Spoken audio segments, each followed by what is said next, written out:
Hello, everybody, and welcome to the final Saturday super stream of the season. It is a final day showdown. We are here from midday through to about 2:30 today, where we get the only time pretty much in the entire season where all 12 championship games all kick off at the same time. We don't have anything to play for in terms of the top two. We don't have anything to play for in terms of the bottom three. It is all about the end of season playoffs. We know Huddersfield and Forest will be in third and fourth in whatever order. But if you are a fan of Sheffield United, Luton, Middlesbrough, or Millwall, strap yourself in. This could be a lot of fun. Well, for us anyway, not for you. And just remember, the last two seasons we have done this. We have seen that ridiculous overtake Swansea and Nottingham Forest in 2020. And then last season, it was all about the relegation zone. And we saw Rotherham, Sheffield Wednesday, Derby all swapping places in the last 15 minutes of the season. Wycombe as well. In fact, other than Wycombe, I think they were all safe at one point. It was fantastic. Let's say some hellos in the chat. So I've just seen a very funny comment there. What is the plural of abacus? Yes, this went down on our Championship 365 show. Well done, Vindaloo. Good shout. Sandra, watching even if it's 7 a.m. here at Disney. Nice. Very nice. I don't get nervous. There's just, I don't believe you. I don't believe anybody who says they don't get nervous, especially on a day like today. Welcome, Lucy, James. Can't wait for this. Very glad to be a neutral. Jay, we have to win. I think there's going to be a few sets of fans saying that, and we're going to go through all the permutations in just a sec. Let's say hello to Richard. Let's see how serious Bournemouth are in winning this one. We will see. And motivation will be a factor because a few, well, let's face it, all of the teams that the playoff wannabes are up against have all got nothing to play for other than their professional pride and, 3 points, basically. So it's going to be interesting. Ewan, welcome. Benzie, Steve Cooper has a weird. We will check out all of the team news. Catherine, Alex, welcome. Leeds 2022. Wayne, thank you for all the great work. Wayne, thank you so much. Wayne comes on and only says lovely things. He's a great guy. Thank you so much, Wayne. Very kind. Tom, welcome to you, sir. David. Now, we need to give David a shout out because he is on the verge of winning the Football 365 Predictor League. It's Dave, the Borough fan, and John, the Birmingham fan. I think Chris in the background, the Millwall fan, is close, but I think he might be too far away now. So tremendous. Well done, David, and well done, John. May the best man win in that one. I'm 7th, by the way. Not very good. There we go. Game of the day, clearly West Brom Barnsley. I sense the sarcasm, Davey. Welcome. Mr. E, welcome. Insta's named the strongest possible team for Reading. Interesting. Charlie, welcome. Congratulations if you're a Fulham fan or if you are a Bournemouth fan as well. They're both up already. Welcome. Hilton, welcome. Daryl, nerve jangling 90 from a blade. Rob thinks Luton might struggle today. Charlie, well, he's not nervous, is he? But lots of others are. George, welcome. Nat. Oh, Nat, be interested in your thoughts on last night. We're looking at the League One playoffs as well. Thomas, welcome. JC. Who else are we say to? Oliver, enjoy the game. Yes, he's probably chilled out as well as a Huddersfield fan. What else have we got? Dorota. Sorry, I'm getting through the hellos quickly. Welcome. How good is it to be a neutral? It's lovely, isn't it? Just get your team relegated to League One like I did, and you can be a complete neutral. There we go. David, welcome. Tom is a Reading fan. Reading fan here. Luton not allowing fans in with inflatables. The Killjoys, Tom. The absolute Killjoys. Carly, afternoon. Love that we were all watching football rather. Would you believe, Carly, Shaylee has just sent me a picture of her and Enid looking at the swans over on the lake. So, yeah, I'm in the office watching football. You love to see it. Carlos, welcome. Marcus, welcome. Chris would be ecstatic to hold on to her. Well done, Chris. You are in there. Penny, David. I remember days like this as a Wolves fan. I think because, oh, God, Wolves were so unlucky. Remember that season they got 78 points and didn't get playoffs. Ipswich did, so I was perfectly happy with that. Ninja, welcome. Right, I'm going to do no more hellos because we've got to get into the bones of this. And look, let's just do the permutations and then we're going to look at team news. Forgive me, guys. I'm going to be focusing a lot on the 6. Essentially, I think there's 6 games that have something riding on them, and 6 essentially that don't. So forgive me for focusing on them. Obviously, remember though, we've got all 12 teams playing at once, which never happens. And it's the last day of the season where there are always loads of goals. So let me know whether the 5-3 or the 6-2 is going to be today. It's going to be a lot of fun. Right, let's have a look at the table. We'll do the permutations. Look, as soon as we kick off, we're going to add a point onto everybody anyway. And within 5 minutes, someone will score and it will change. But the starting point for this is, in fact, let me just enlarge that table so it's all a little bit clearer for you. There we go. So Forest and Huddersfield are just playing for 3rd and 4th. Big goal difference advantage for for Forest. 18 goal difference advantage there indeed. So you would imagine Forest are favourites for that, but we've got to check the teams first because a few of you are telling me Stevie Cooper might have rested a few of his players. We'll have a look in a sec. So Forest are at Hull, Huddersfield at home to Bristol City. So not that important. They both know they're going to play at home second in their playoff game. Sheffield United play Fulham, and we don't know what Fulham are going to be like, what their motivation is going to be, what their psychology is going to be today. Sheffield United win. They're definitely in the playoffs, and they're definitely going to finish 5th, looking at everybody's goal difference and whatnot. So that is the state of play. Sheffield United could be caught by all the 3 teams below them, Luton, Middlesbrough, and indeed Millwall, who are 3 points behind. It would take, though, Millwall a 6-goal swing. They're 5 goals behind in the goal difference. They're not good on the goals scored, it has to be said. So if it did go to goal difference, it would still likely be Sheffield United over Millwall. But I think a 6-goal swing, so 3-0 in both games or 4-0 and 2-0, something like that would actually even get Millwall past Sheffield United. Anyway, Luton play Reading, who, if I do a little bit of scrolling, you will see are down in 21st. They've got absolutely nothing to play for. But they have been a menace on days like this before Reading, haven't they? So we'll see. Luton are not safe with a draw. That is the big thing here. So if Luton were to draw, their goal difference is +7, and Middlesbrough were to win, Middlesbrough would pass Luton. A draw will keep Millwall at bay. So that is the doomsday scenario there for Luton. They kind of need to win, don't they? Unless they get some very good news from Preston, Middlesbrough straight away, in which case a draw will do. Middlesbrough can pass both 5th and 6th. So if Sheffield United were to lose or Luton were to lose, they can pass them directly. If Sheffield United and Luton were to draw, Middlesbrough, as we've said, would go past Luton quite easily on goal difference. It gets very complex as regards Sheffield United.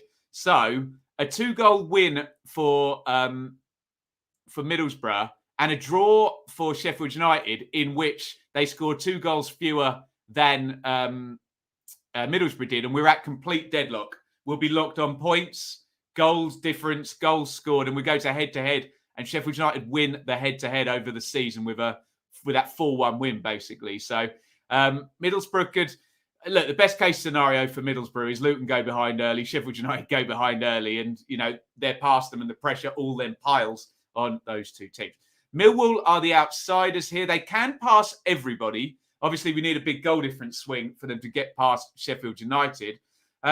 If they were to win and Luton were to lose, the goal difference, because of the 7-0 defeat for Luton on Monday against Fulham, actually works in favour of Millwall. So that 7-0 could be something we're talking about if it goes that way. Obviously, Middlesbrough are a nuisance there, though, because, for example, were Luton to lose, Millwall to win, but Middlesbrough also won, there is then the potential of Millwall winning and missing out. Millwall go to Bournemouth. Everybody get it? Do you all understand? Look, as I said, someone will score within the first 2-3 minutes, probably, in one of these games, and things will change, and we'll keep an eye on everything as it goes. Okay? For the first time today, let me ask you guys for a like spike. I can see loads of people watching the stream right now. Thank you, everybody, for your support. Greatly, greatly appreciated. Do hit the like button if you're watching right now. See if we can get us a like spike. If I look over on the screen, we've got, I think it was at 32 and it's just jumped up to 44. Can we get over 50 likes before we're even 15 minutes before kickoff? I wonder. Thank you, everybody, for your support. Let's give that a little check. 69 likes. The support, incredible here on the channel. It has been all season. I thank you so much. Right.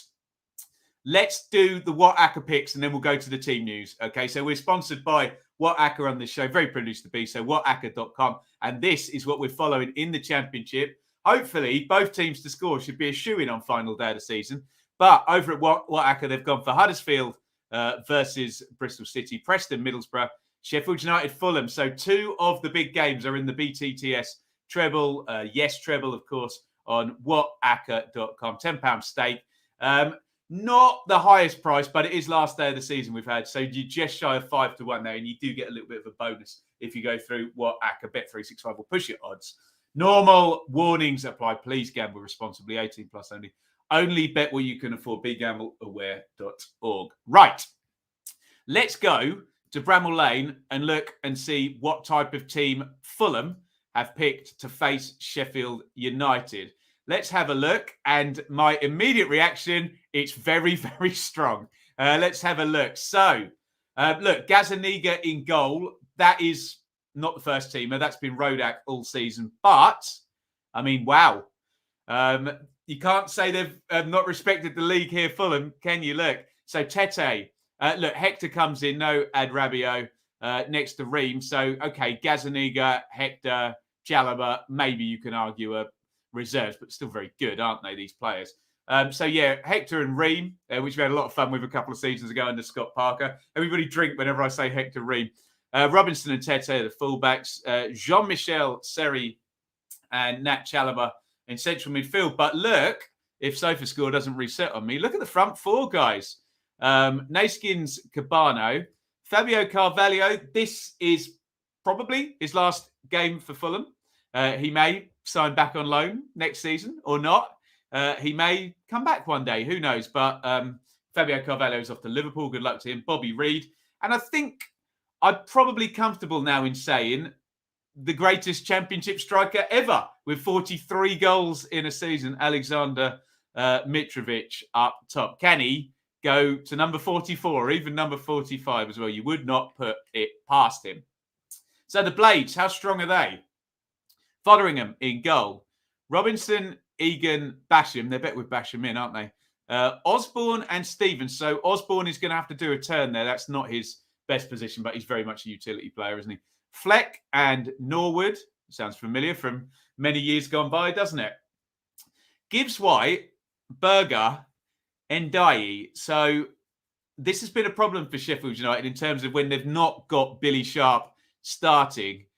So, yeah, that key position, the number 9 position, you can see there Dan Jefferson is on the bench. But, yeah, they do miss good old Billy Sharp, don't they? But my reaction to that is that's a strong Fulham team. And, okay, Gazzaniga, Hector and Chalobah. Getting a lot of championship teams, wouldn't he? Those 3. Any comments on this one? What have we got here? Anybody? Mitrovic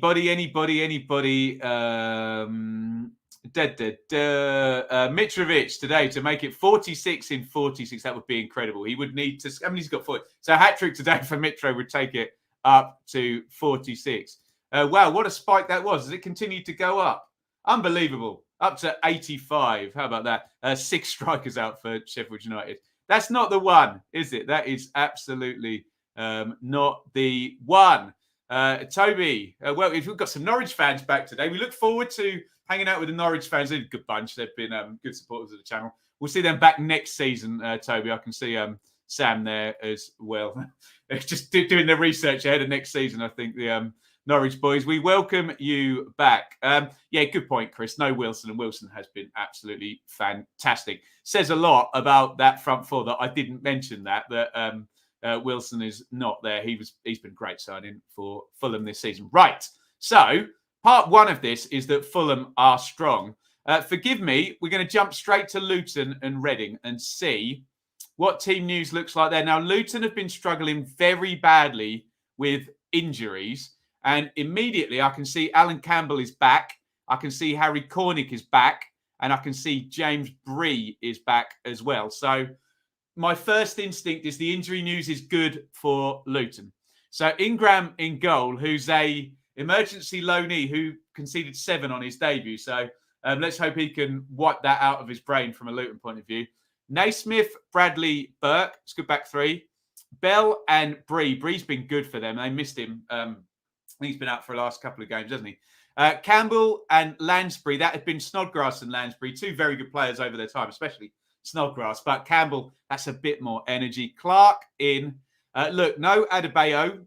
Luton are not as good without Adebayo as they are. We get that. He's a good player. But Cornick back, and Cornick really offers you good running power in behind and good numbers this season. Right, let's have a look at the Reading team, which is, it's a first team, which is all you can ask if you're a supporter of one of the other teams, that everyone goes strong here. So Neeland in goal, Thomas and Rahman, Morrison and Holmes. By the way, we'll have this game on and we'll have Gillette on the other screen, okay? Laurent and McIntyre. And look, that front 4 is strong for Reading, very strong. Ejaria, okay, he's gone off the boil and we won't address any rumours that are going around about him. That wouldn't be the right thing to do. Maite, who has scored 4 goals on this ground before for Reading. Hoylett and Lucas Zhao. So, as much as I think Luton are a better team than Reading, don't tell me that there's not goals in that Reading team. Don't tell me that Lucas Zhao, Yaku Maite, Ovi Ejaria, Junior Hoylett can't score goals in this game. I accept Luton's pattern of play is better. I accept, Luton are just, better in most departments. But there are goals in that Reading team. Yeah, Maite scored 4 at Kenilworth Road a few seasons ago. Absolutely strong Reading team. 15 minutes till the chaos starts. How are we doing for time? Yeah, he's right. Whoever put that in there, Cole. Right. So my takeaways so far are the Fulham team is strong and Sheffield United are without a striker. Read into that what you will. They're good at home, remember. There's goals in the Reading team, but the Luton injury picture looks better than it did. Okay? So, I don't know. Am I a bit more positive on Luton than Sheffield United at the moment? Who the hell knows? Right. So, the big chaser is Middlesbrough. They have got 1 point more than Millwall. Let's see. And remember, Preston are on the beach. I believe they are in 14th. So let's go straight to, we'll do the Preston team first. So Iverson, Vandenberg, Darby, Lindsay, Whiteman, Potts, Johnson, McCann, Brown, Reese and Archer. So again, everybody's respecting the league here. There's no ridiculous teams with tons and tons of changes that we've seen yet. In terms of that Borough team, they've had trouble in goal. Daniels is in there. Dykesteel, Fry, McNair, Tavernier, Jones. Crooks returned a couple of games ago after his 1 million yellow card suspension. Howson and McGree. And that's interesting, that midfield, because I almost would back goals to come from Tavernier, McGree and Crooks than I would from Sporar and Watmore. Although I think, I'm a fan of Duncan Watmore. He's got very good running power in behind. But Middlesbrough have struggled in terms of chance conversion this season. And maybe those midfield players and Mr. Jones down the right-hand side, maybe they're the ones that will get the goals. Now, I think if you're a Middlesbrough fan, you just need to get 2 up in this game ASAP. There is a scenario where Middlesbrough win and it's not enough today. And if it's not enough on goal difference, it's just go, go, go, score, score, score. Cameron, attacking Borough side, definitely our best team. Yeah, I don't disagree with Cameron, actually. I just think they're lacking in a goal scorer, aren't they? And maybe they'd have a few more points if... it's very easy to say put Mitrovic, Brereton, Diaz, Pirro, Vyman, whoever off the top scorer sheet, change team. You never know. You never know. Right. Let's see what sort of team Bournemouth and how hungover the Bournemouth players are. Let's see what sort of team they put out for this one against Millwall. And I haven't looked at this. And, okay, it's strong. I can see a couple of changes in there, one key one. But in the main, I don't see Philip Billing, which is good news for Millwall. I do see Dom Solanke, which is obviously bad news for Millwall. Let's go through it. Travers, Smith, Phillips. Swap Jamura and Kelly. That'll be the other way round there. But it's the strongest back five. Kilkenny and Cook. So no Jeff Lerma, but Kilkenny's decent. Obviously, they're less good without Lerma than they are with. I get that. Off the front here, that is a bit weaker. Brady and Marcondes as opposed to, say, Christie and Billing. With Jaden Anthony, I'm not sure who played on the right, will he? But we'll see where Brady goes. So look, they've made both Bournemouth and Fulham have respected the league here. They've done the same thing. They've both sort of changed 2 or 3 players. Remember, the laws on the EFL sort of admin side of it say that 10 players on the team sheet from the previous game, outfield players that is, have to be on the team sheet for the next game. So there are things that you can and can't do in terms of changing loads of players. They've got to have been on the previous team sheet, basically. Millwall, pretty predictable look to them. Białkowski in goal. Cooper, Wallace, Hutchison. McNamara, I assume Leonard will be the left wing back, not Mitchell, and Mitchell will play with Saville. Friend of the channel, Mitchell will play with Saville in central midfield. Bennett, Afobe, of course, against his former team, and Burke up top. So I'm none the wiser, frankly. Look, I think Sheffield United would have been stronger if Sharp had been playing. I think the Fulham team is strong. I think Luton look stronger than they did on Monday in terms of injuries. I think Reading can score a goal, though.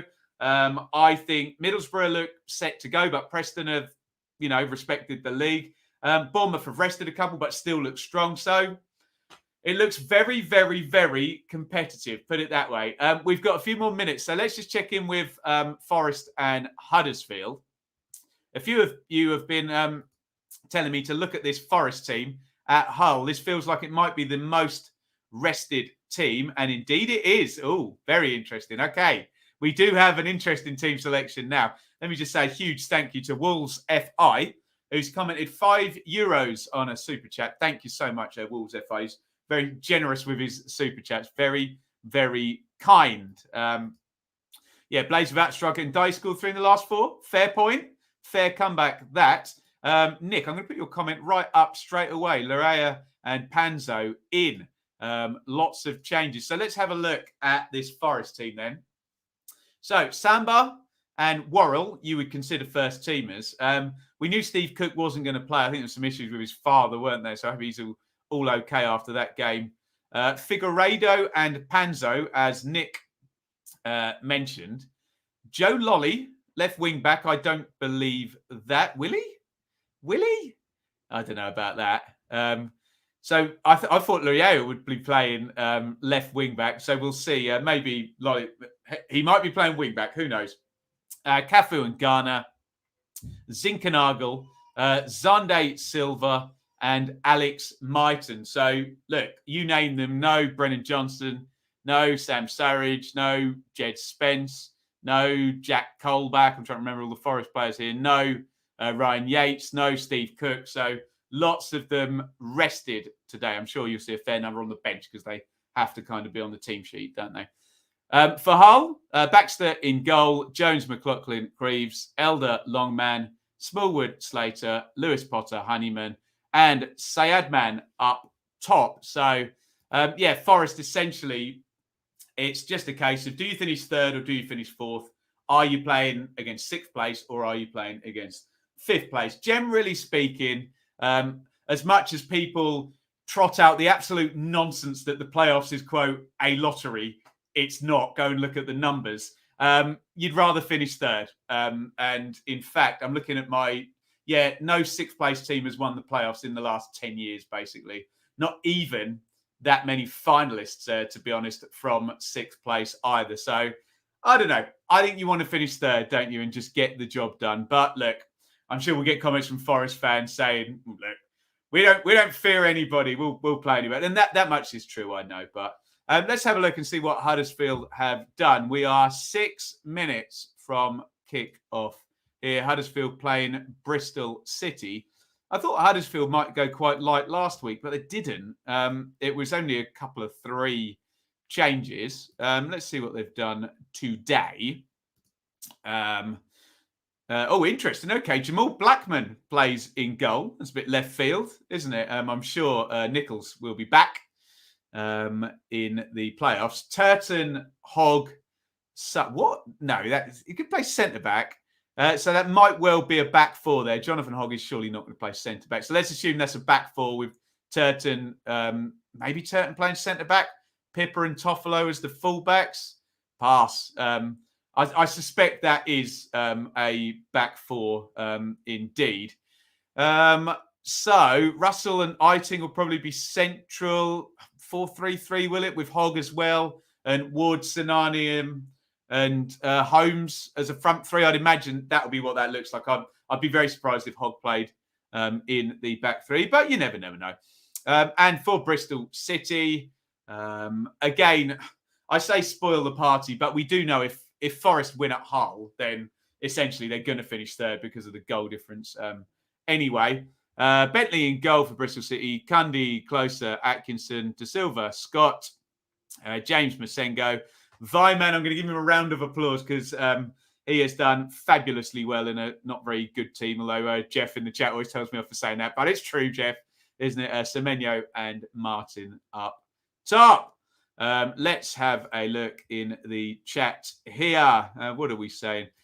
Forest might rather finish 4th to avoid Middlesbrough. Yes, so Spencer can play. Possibly. I mean, I think you just back yourself in the end, doesn't it? A few people making that point. Spencer, Johnson, McKenna, all on the bench. Yeah, there's this rule, Nick, isn't there, that those 10 players, even though you've got no intention of starting them, probably a few of them have been told they're not coming on either. They've got to travel and they've got to be on the team sheet, but they're still rested. Borough aren't there yet. No, absolutely not. Far from it. We'll see how this all pans out. I don't think Huddersfield and Forest care whether they're first or flawed because you can't be sure who you play. No, I agree with that. Does it make any difference? Player fun will probably be the same whether you get possibly, yeah. Fair point. All fair points.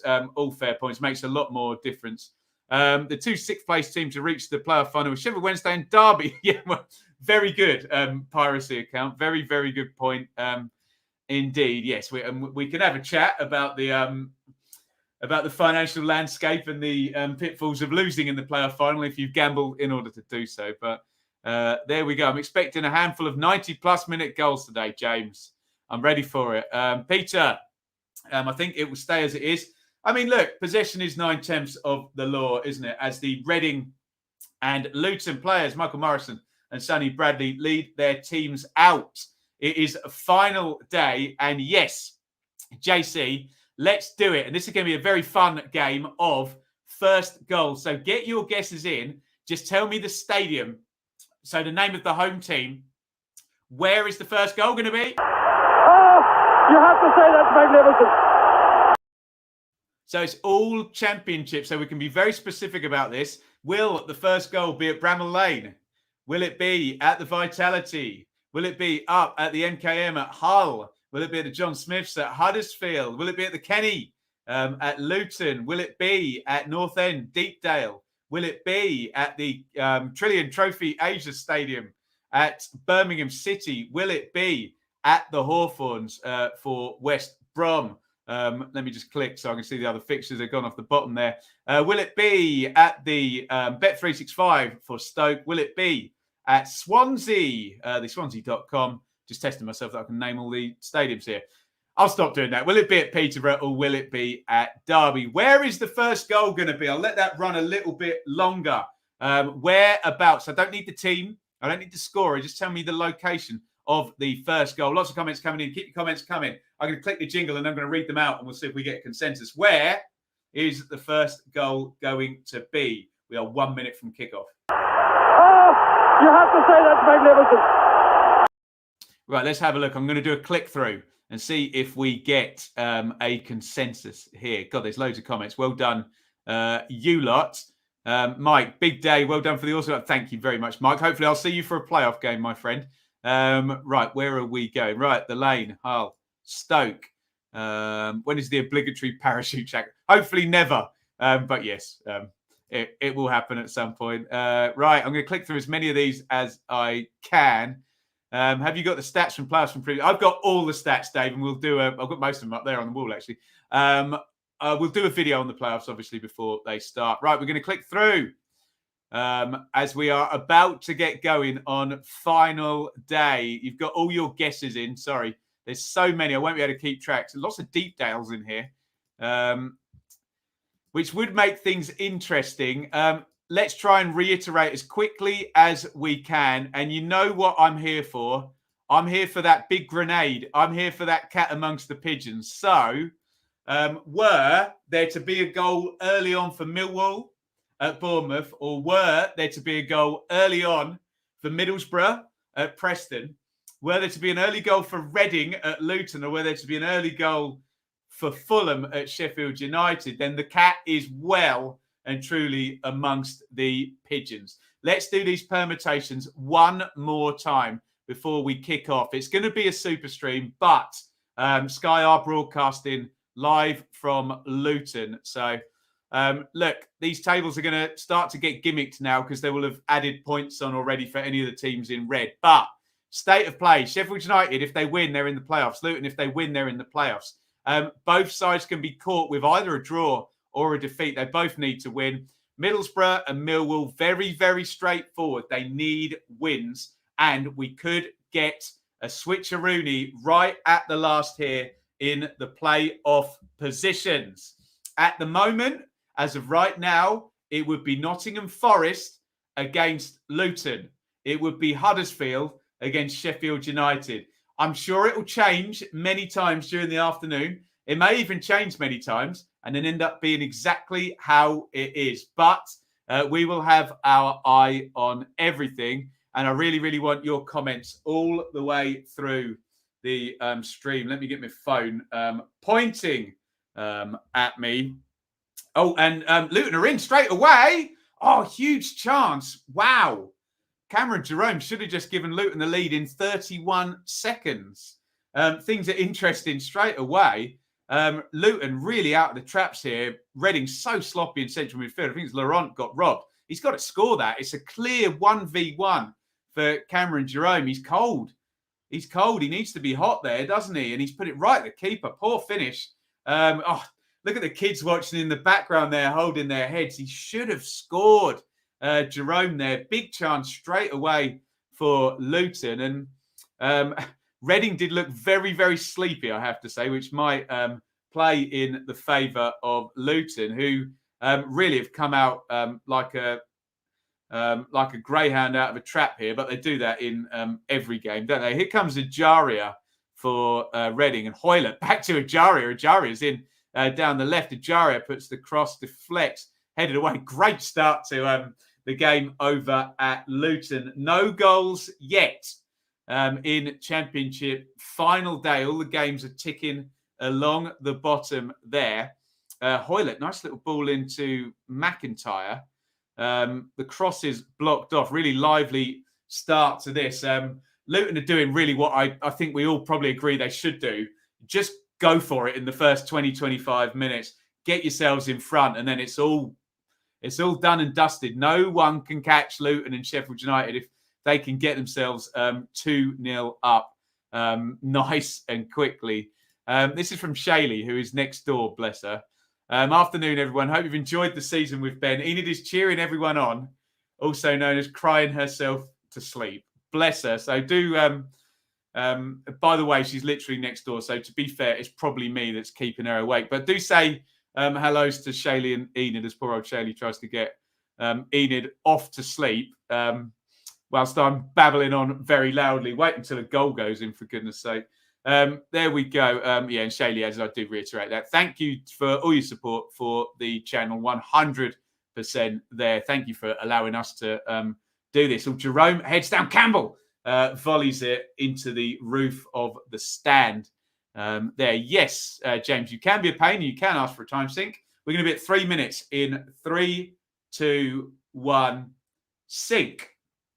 I'm watching on Sky Sports main event live. If you want to sync up with me, just pause or skip forward as you see fit. Thank you for your hellos. to little Enid, who hopefully is going to snooze off very, very, very shortly. Right, no goals so far. Big chance for Cameron Jerome for Luton. Reading started fairly well in terms of getting men forward, and Hoylett down that left-hand side has made some moves, put it that way. Behind every loud man is an awesome woman. Yeah, right. Absolutely. Lots of hellos. I'm sure Shaylee's reading in the chat, and hopefully Enid's going to close her eyes and drift off in just a second. Nice knock through by Burke, I think. Oh, low cross by Bree. It's going to fall to Campbell. Oh, Luton are really aggressive here. They're playing well, actually. Loads of men in the box, as they tend to do at home particularly. But I would be quite pleased if I were a Luton fan with this start, I have to say. No goals so far. Afternoon, Jay. Fulham have started on the front foot, says Will's FI. Welcome, Tommy. Welcome, Carl, with a couple of meals there in the chat. All the best, Ben Shayley needed. Absolutely. Thank you. Thank you for all your lovely comments today. Daz, big Kiwi lullaby. What's a Kiwi lullaby? Fulham well on top, says Daryl. So nothing to change the league table yet. We've added a point onto everybody, essentially. But Luton should have taken the lead, really. And from what I'm hearing for you guys who are watching the Blades and Fulham have started well from what we are hearing. Lou, what a legend. Come on, you Red. Leave your bias at the door, Lou. I always give him a plug. He's got a great Twitter account, Lou. Really good follow. At Lou Orns, I believe, and hopefully, given Watford's predicament, we'll be seeing and hearing a lot more from Lou next season. We're going to give him a follow. Welcome, Ant, you absolute legend. Thoughts on Fulham overall? Well, they've walked it, Harry, haven't they? Found it very, very easy. We can have a conversation about wealth distribution, or we can just say, look, Fulham have been the best team. Yeah, they've got the best players. They've got the best striker. Got a very experienced high-level manager. And they had one job, and they've done it very, very well, is all I would say, Harry, in terms of Fulham. Right, no goals. 5 minutes and 51 seconds into final day showdown here. Luton should have scored within 31 seconds, and they might score now. Cross to the back post, Campbell heads it, and it's gathered by Neeland. You would have wanted Adebayo on the end of that, not little Campbell, or maybe Cameron Jerome. Lovely cross, actually, just swept into the back post. And even if Cameron Jerome holds his arms out and says, if you head that across, I've got a tap in for sure. Russell, Luton started well at 4. It's a fair point. Is a fair point. Toby, if this Fulham side and last season Norwich team played, who would win? It'd be very tight, wouldn't it? Probably this season's Fulham side, Toby. Although my personal view is that Norwich's 18-19 side would beat both of them, I have to say. I thought that side was thrilling and brilliant. Put it that way. Darby not started yet, according to SofaScore. Anyone got anything on that? Sometimes it's just a ghost in the machine. Luton are playing well. Burke slips it in to Jerome, bounces up in the air, headed away by Josh Laurent. It's picked up by Ovi Ajaria, who knocks it off. And we need to say a big thank you to Delayed Pilot. Have appreciated the coverage this season very much. And time for another like spike. Well, he's super chatted, so we better do that. Delayed Pilot, thank you. I think are they Aussie dollars? We don't have dollars in Austria, do they? I'm trying to think what else A could stand for. That's very, very kind. Delayed Pilot, $5 on the super chat. And then, can we get a like spike going? We've got 122 likes. That is sensational for this early in the day. So thank you, everybody who's hit like already. I know it's a silly game we play with the like spikes, but it does really help with the rankings and everything. So do hit that like button as we still await for our first goal here. Cleared away. Hoylett's going to pick that up inside the box. Cooley plays it out to Lucas Shaw. Lucas Shaw's a funny player, isn't he? You watch him sometimes and you think that is a Premier League player, and yet he's been in the Championship for about 6 years. So there's something not quite computing. But if you played Lucas Shaw's highlights reel, he'd look absolutely awesome. He's got really soft feet. He's kind of big and bulky and powerful. But yeah, something doesn't quite add up. Sorry, I should have hit the like spike button there. I got sidetracked. And we've gone up to 163 likes. That's fantastic. So see if we can get up to 200. The stream is going great guns today. No goals so far. No goals. 8 minutes in at Darby. So yeah, that has caught us off guard there. The sofa score is a glitch, I think, in the matrix. Bree puts the free kick in for Luton. Oh, headed across and. Reading are just, I wouldn't say they're clinging on, but Luton are definitely the better side in this one. Reading defence leaving far too much space. Well, I agree with that. I do agree with that. Zhao is probably our most composed player for whatever reason. Yeah, I agree with that as well. Tom, sometimes you look at him and think he's absolutely brilliant. You know, he holds the ball up, he spins, always scores that same goal where he dummies it on the edge of the box and then bends it in the corner. And we have our first goal of the day. Is a big one. You were all telling me Fulham were on top. So you know what's gone and happened, don't you? It's Sheffield United 1, Fulham 0. So it's a big goal for the Blades to start with. And as things stand, only one playoff place to play for. Now, that is bad news for Middlesbrough. That is bad news for Millwall. Sheffield United lead. Obviously, it's very good news for the Blades. As things stand, they are in the playoffs and no one can catch Sheffield United. If Sheffield United keep a clean sheet now, no one can catch them. They'll finish on, 75? We'll go to the live league table in just a sec because there was another super chat came in, which I thank you very, very much for. James, legend. I'll chip in as well. Looking forward to Championship football next season because we might start winning games again. Cameron Jerome in the box. Clips to the back post. Headed away. Campbell on the edge. He didn't fancy a shot on his left foot. Here's Cornick. He dummies it, feeds it, looking for Bree, and Luton continue to have all of the territory, I'm assuming, after this comment, that Morgan Gibbs White is the goal scorer. Ruddock on the beers, apparently. We'll find out when we see the goal. I don't know whether we're going to get split screen today. I have not seen... Yes, I'm about to see it. It's worked down the right-hand side. Osborne, I bet he crosses it with his left foot. No. It's crossed in. Oh, God, that is terrible. It's not actually Ruddock in goal. It's Gazzaniga, isn't it? It is a lose right. It's a really bad bit of goalkeeping. Gibbs White glances the header, and I think Gazzaniga leaves it because he thinks it's going wide. Very poor goalkeeping. Hits the inside of the post and goes in. Blades fans won't care. And surely their player of the year, Morgan Gibbs White, opens the scoring. And let's go to the live league table, where you will see a nice picture if you're a Blades fan. So as things stand, 75 points, nobody can catch them. So it's a really good start for Sheffield United. They've got themselves in front. And I hate to say it, you Blades fans, but as a neutral, the idea that Fulham now have to come out and attack is quite brilliant, isn't it? Because we know what they're like in terms of their goal-scoring tendencies. Fulham put it that way. So, one goal so far. Who had Bramall Lane in the first goal guess? I know a lot of you did. But you were right. Here is Bradley. Out it goes to Bree. Burke. Luton playing well. Oh, good climb by Jerome there. Maybe just jumped a little bit too early. He was way off the ground there, Jerome. Heads it over. And I don't know.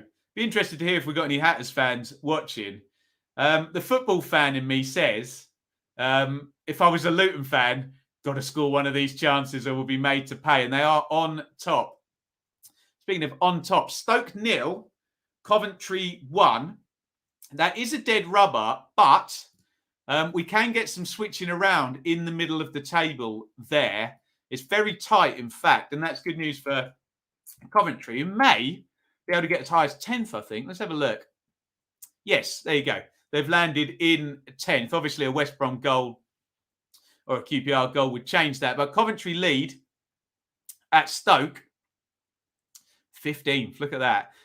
Someone help me out with this. Stoke, I think, have gone 16, 15, 14, and could be 15 as things stand. Bradley knocks that one back. Up in the air it goes. Reading just trying to get a bit of a foothold in. Oh, good play by Ajaria. Slides in and wins that one. Holmes knocks that one out to Hoylett. Good play by Bree, who takes it off him. So only 2 goals in the Championship. Stoke 0, Coventry 1, which is far less significant than Sheffield United 1, Fulham 0. Victor Gyökeres is the goal scorer for Coventry.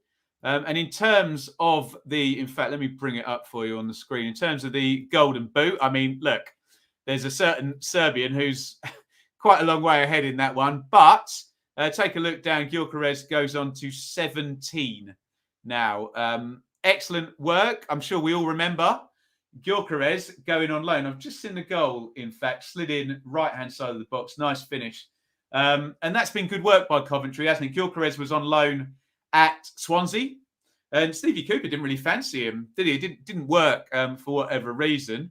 And I think we'd all agree Stevie Cooper knows a player, doesn't he? He's been a great manager in the Championship so far. And he went to Coventry on loan, and I think they dropped about £1 million on him. So that's a good first season, good bit of business. His price has increased. He's well and truly Championship ready. Here is Maite, who's barely touched the ball. Just bounces off him. Luton are going to try and counter. So, as things stand, Forest will finish 3rd. Nothing doing in their game. Huddersfield will finish 4th. Nothing doing in their game. Sheffield United are leading. So they are going to be finishing 5th. And we now need swings and roundabouts. You now, if you're a Millwall fan, for example, you now need Sheffield United to score 4 goals and Millwall to score 3 goals for anything to change. Things start to move in certain directions, don't they? Luton are still in there. They are level. Oh, are we going to get a foul there? No. That's a very interesting one because Maite threw himself down quite theatrically. I don't subscribe to the thought that it's either automatically a foul or a booking for diving, but it didn't look like he tripped over, put it that way, Yaku Maite. And I think we would all probably agree as well, if he'd been fit all season, Reading would have more points than they do. He's a bit of a Championship beast when they can get him on the pitch. Let's have a look at your comments. Spot on. Gyökeres, £1 million, 18 goals, bargain in today's video. I agree with that. And you would say he's now worth, minimum £4 or £5 million. I mean, he's worth what anyone would pay for him, but I'm not sure Coventry wouldn't sell for £4 or £5 million. Maybe they would. I don't know. We'll see. We'll see what goes on at places like Coventry. Ooh, Michael Morrison there. And you do feel Luton need to score in this first 25, 30 minutes, don't you? That would, obviously, stating the obvious, that would help their cause. But they kind of got Reading penned in, and they're the better side, aren't they? But Reading, just the last couple of minutes, have jumped out. Despite this good week, Steve Hodge. So let me get this right. This Maradona shirt that got sold for £7 million, Steve Hodge is pocketing that money, is he? Is that right? Surely it needs to go to charity, doesn't it? Incredible. Stoke, 14, 15, then 16. Yeah, incredible.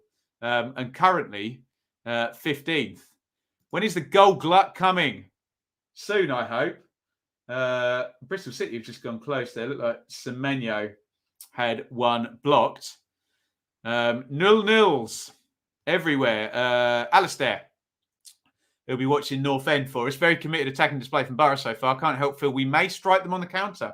Massive holes could cost Borough. Do I think either Fulham or Bournemouth will stay up in the Premier League? I'm not sure both of them will, but one or other of them could. I'd make Fulham favourites in that regard, but you don't know what's going to happen in the summer in terms of recruitment. Josh, Watford fan here. I won't read those mean comments about Luton, but looking forward back to being back. We look forward to having you, Josh. John, Bournemouth have grown into the game. Marcondes has had a one-on-one saved. Yeah, it's an interesting one, Marcondes. Do we put him in the Lucas João bracket? Sometimes he looks like he beats up on the Championship, but managers don't tend to start Marcondes, do they? The disappointment of a final that don't worry, Jack. It'll come. There will be more goals.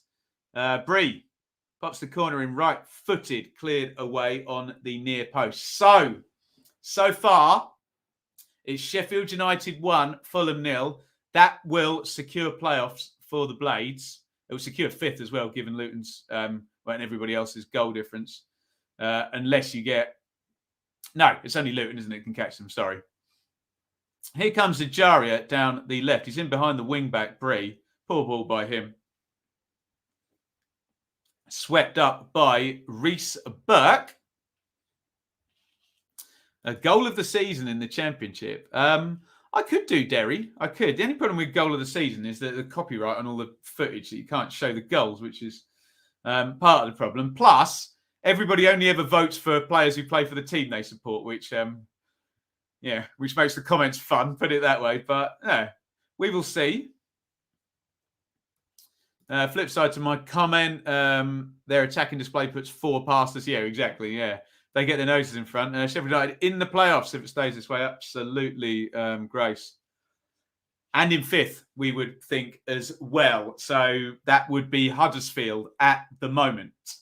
Lots of Nottingham Forest fans are telling me they don't want to play Middlesbrough because they want at least one of their wing backs to be available. Rumour has it Hodge has got the beers in the away end at the hut. Has he actually? What, free bar for everyone? Well, if I just made 7 million quid off a Maradona shirt, maybe I'd do the same. Or maybe I wouldn't. Maybe I'd be very sensible and I'd have already invested it all in something very boring and sensible. So, if playoff stays as it is, who is your favourite? It's difficult because, intrinsically, I'd say Nottingham Forest just because of the run and maybe a bit more star power than Huddersfield, who you could argue have, not that many points off what Forest have done, particularly since December. Hoylett is down, so we can jump off a little bit for a second. But you never know. Look, everything resets, doesn't it, for the playoffs? And it is literally that one-off two-legged tie, and it doesn't really matter what's gone before, does it? And I've seen plenty of times defences win playoffs often, don't they? Rather than the free-flowing attacking sides. It's their clever managers who know how to win a cup tie sometimes. Hello. Sheffield United 2, Fulham 0. I think we can shut down, can we?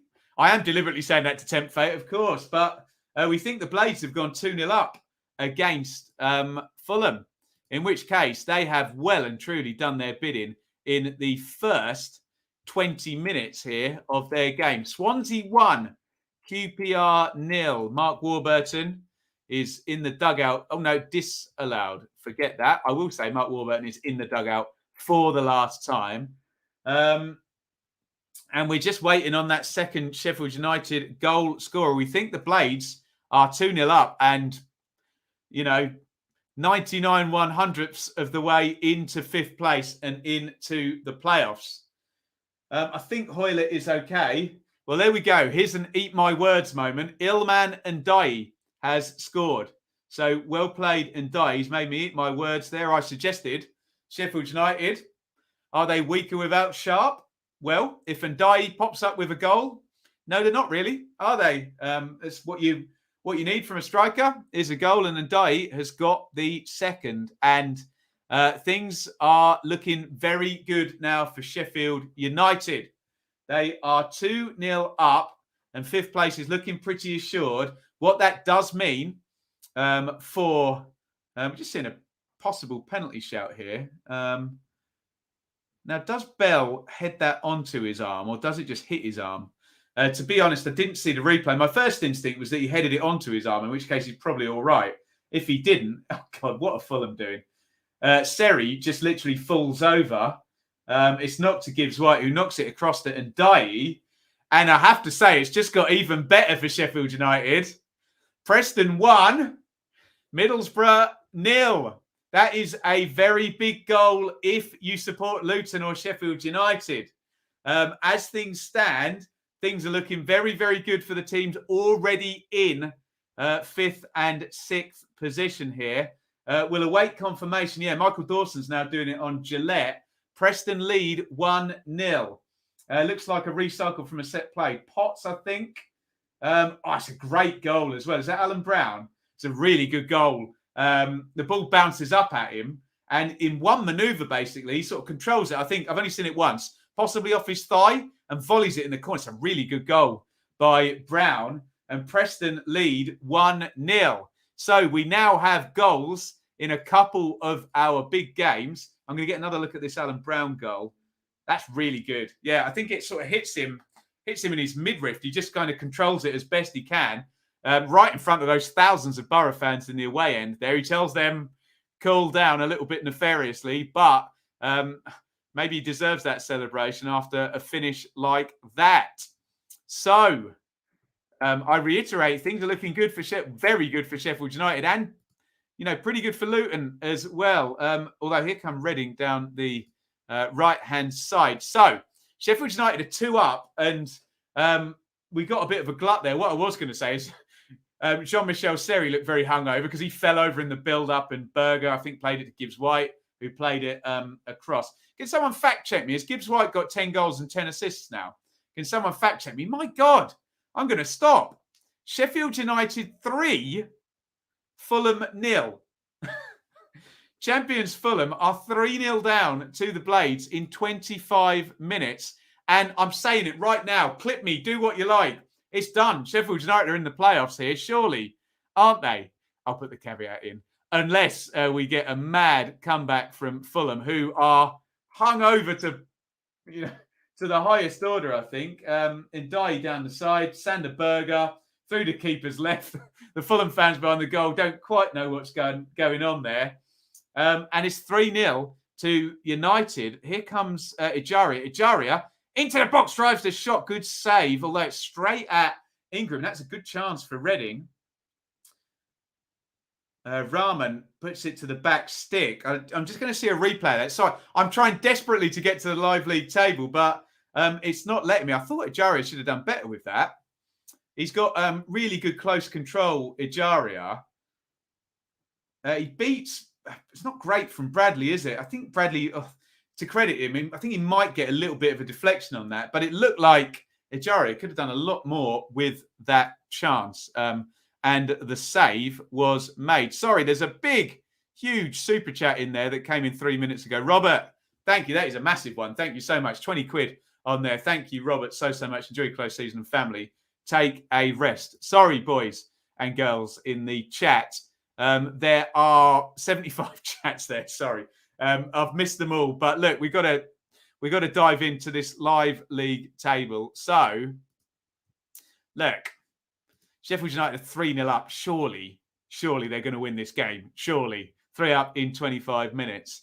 Middlesbrough are losing. So look, it is still on for Millwall. What I will say, if we were to really quickly get a goal for Reading and a goal for Millwall, they would swap places with Luton, or rather they would go into 6th. Phrase it however you like. But at the moment, Sheffield United are our standouts here. Free kick to Luton right on the edge of the box. Fulham on the beach, 99 ice cream. Do you know what, Dave? I'm not even going to say 2 flakes. Fulham have got 3 flakes in their 99 ice cream today. They're having a lovely old time. Can I just double check on Morgan Gibbs White? He might be in the 10-10 club now, mightn't he? Let me see if I can find him quickly on SofaScore. He's got a goal and an assist already today. I think he might be 10-10. He's been tremendous this season. What did he have before today? 10 goals, 8 assists. So Morgan Gibbs White has now got 11 goals, 9 assists. So he's not quite 10-10, but still 20 goal contributions. Now, for Sheffield United's on loan Wolves player, Morgan Gibbs White. So free kick to Luton. Lansbury looks interested. Naismith is good as as the left foot option. Just big thank you again to Robert, who's super chatted many times. And that is a huge one. So I'll just go back onto that.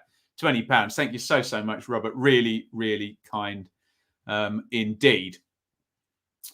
I think I've got everything added up, really. I mean, there's only goals in 2 of the games, but they're very, very... Did I put Stoke and commentary? Did I update that? I'm pretty sure I did.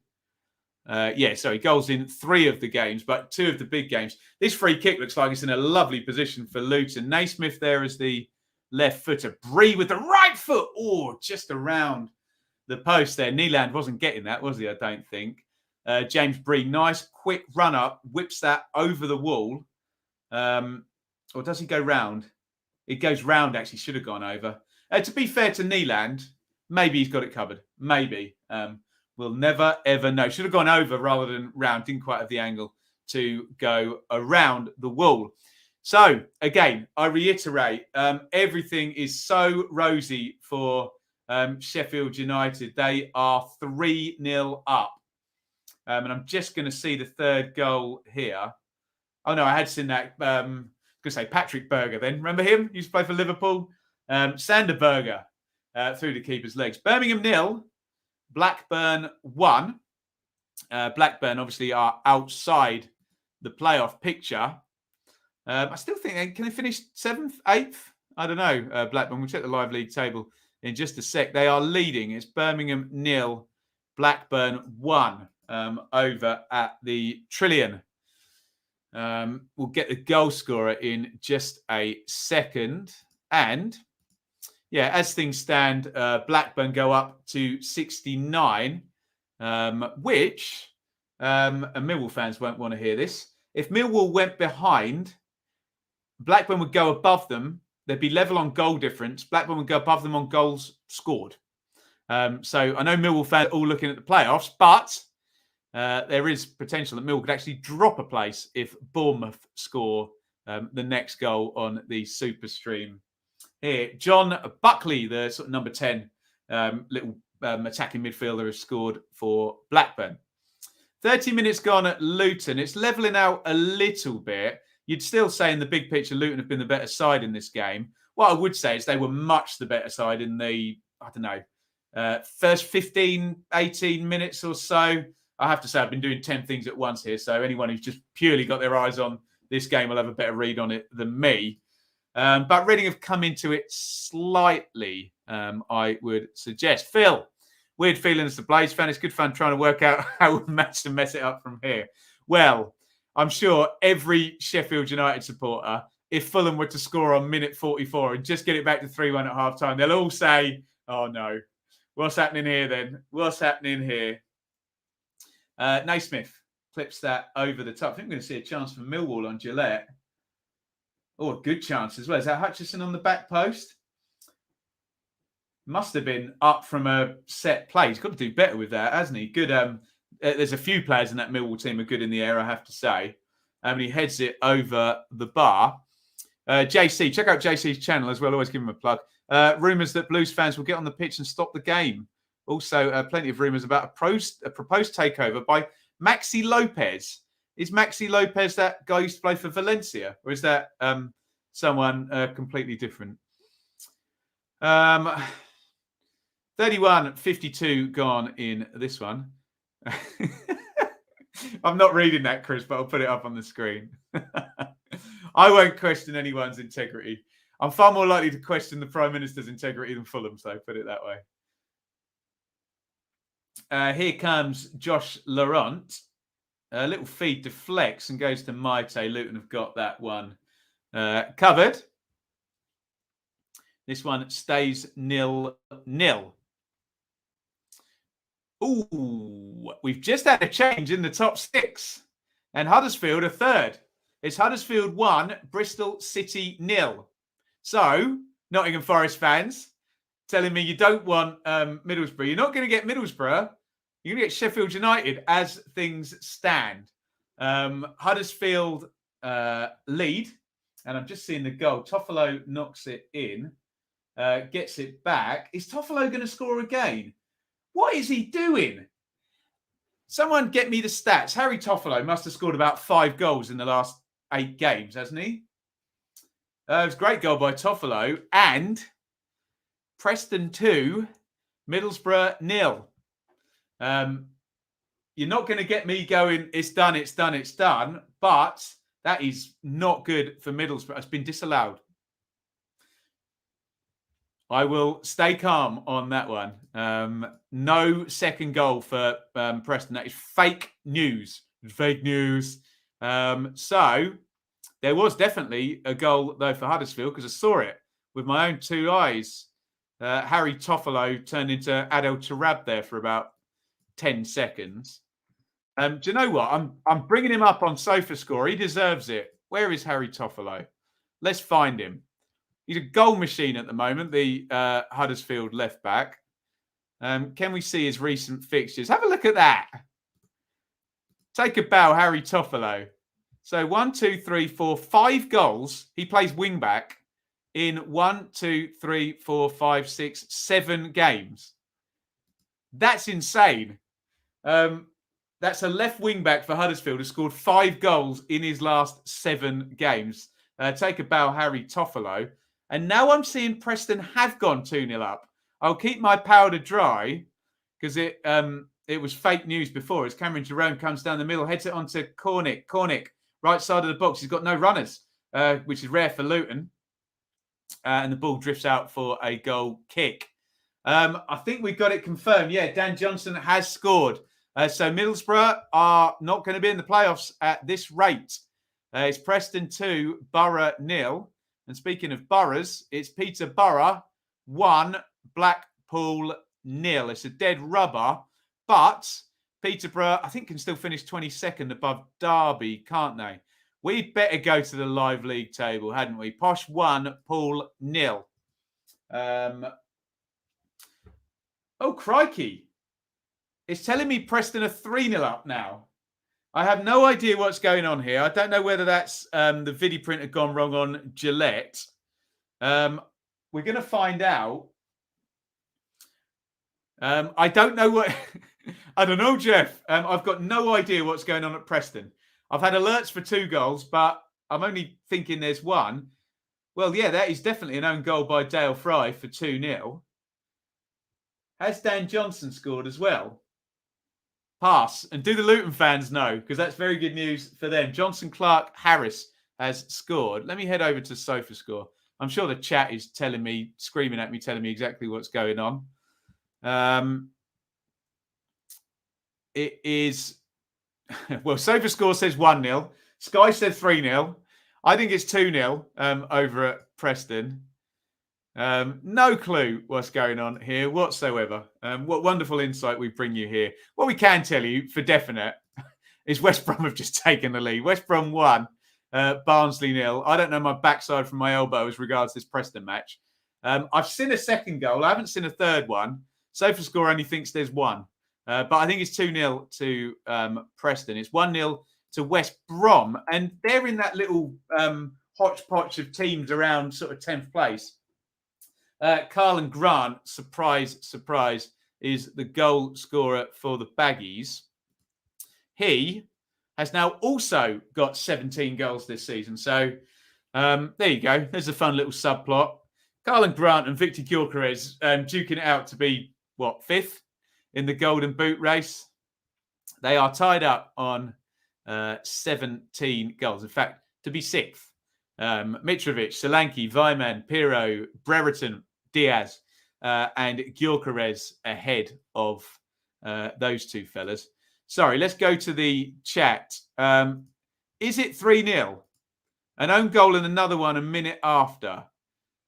I think you guys are telling me for definite that Preston are 3 up and SofaScore is glitching. In which case, what on earth are Middlesbrough doing if that is the case? Let me check. Sorry, I'm just going to check an auxiliary website. Not that I don't trust you people. BBC says 3-0 as well. So I do trust you people. I never doubted you. Not for 1 second. I'm doubting Middlesbrough. They're not making the playoffs, are they, if they're 3-0 down? But look, we have to caveat everything in respects of the Championship, don't we? Look, we had Bournemouth 3-0 down at Swansea the other day. that ended 3-3, didn't it? So stranger things, or equally as strange things, have happened. So Sky have corrected the Preston game. They're saying it's 2-0. I haven't got a clue what's going on, genuinely. We'll go to the comments. It's 2-0. It was disallowed. There you go. I think there's some fake news being fed into... This is the problem when everyone gets their data from the same people. It all goes to the same websites. We'll blame Opta, I think. Might have come from there. We're just seeing the penalty there between Barnsley and West Brom, which Carl Grant coolly strokes home with his right foot. So, forget all that Preston stuff. What we do know is that Huddersfield leading means the playoffs are currently Huddersfield versus Luton would be the 3rd v 6th playoff, and Forest versus Sheffield United would be the 4th versus 5th playoff. If Forest take the lead, that will change, and it will be Forest Luton and Huddersfield Sheffield United. I suspect that Forest and Hull will not end 0-0, so something will be going there. What we don't think is going to be happening is we don't think that Middlesbrough are going to be in the playoffs. They are 3-0 down. They're 2-0 down. Sorry. I think I changed the ticker, didn't I? They are 2-0 down with oodles of misinformation going about. They're 2-0 down. Always chance here for Fulham, driven over the bar by Naskin's Cabano. We also think Sheffield United are definitely going to finish 5th. I say think and then definitely. I know it's a contradiction in terms. But they're 3-0 up against Fulham, who just blazed one over the bar. I believe West Brom have just gone 2 up against, am I allowed to call them hapless Barnsley? Have only won 6 games all season and are guaranteed to finish bottom. They've just gone to Bianca Westwood. So we're seeing the goal here. Is that Reach? That's a good goal, that. Really good goal. Reach coming across diagonally left to centre and then loops it over keeper's head there. It's a really, really good goal there. It's not big and not clever, just a ball over the top, but really good finish by Adam Reach. Adam Reach, nonetheless.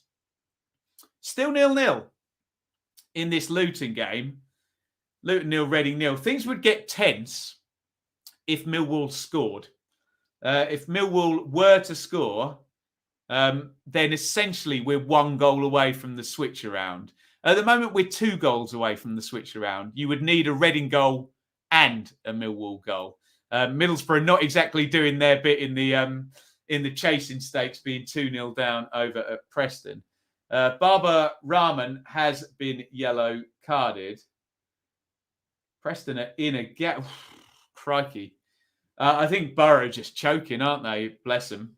Just need to get to half time and then you can do something about it. Stoke 1, Coventry 1. I'll tell you what, we should have a little focus on the middle of the table, shouldn't we? Because there is business to be done, especially in terms of my pre-season predictions. And certain clubs I want to go up a place or two and certain clubs I don't want to go up a place or two. So look, let's have a quick check in the middle of the championship, just in terms of final position. So Blackburn are leading. They're projecting 9th right now. West Brom are 2 up, so they're looking good for 10th, which probably helped most people's pre-season predictions, them not being any lower than that. Coventry are level now, so that's probably just dropped them below the Baggies. I think I've got decent information there. It did go 1-1, didn't it? Yeah, Stoke 1, Coventry 1. QPR are level with Swans. Preston are leading, so they've gone above. Have they? No, 62, 64, they're probably already there. So look at Stoke, 15th. Although they're about to go up a point, aren't they, Stoke, once that updates itself. And Coventry are about to go down 2 points if we are getting good information that Stoke have indeed equalised. Get it? Got it? Good. Guys, there are absolutely tons of you watching the Super Stream right now, which is absolutely fantastic. Please, if you are watching now, you're enjoying the show, please hit the like button. Can we get ourselves a like spike here?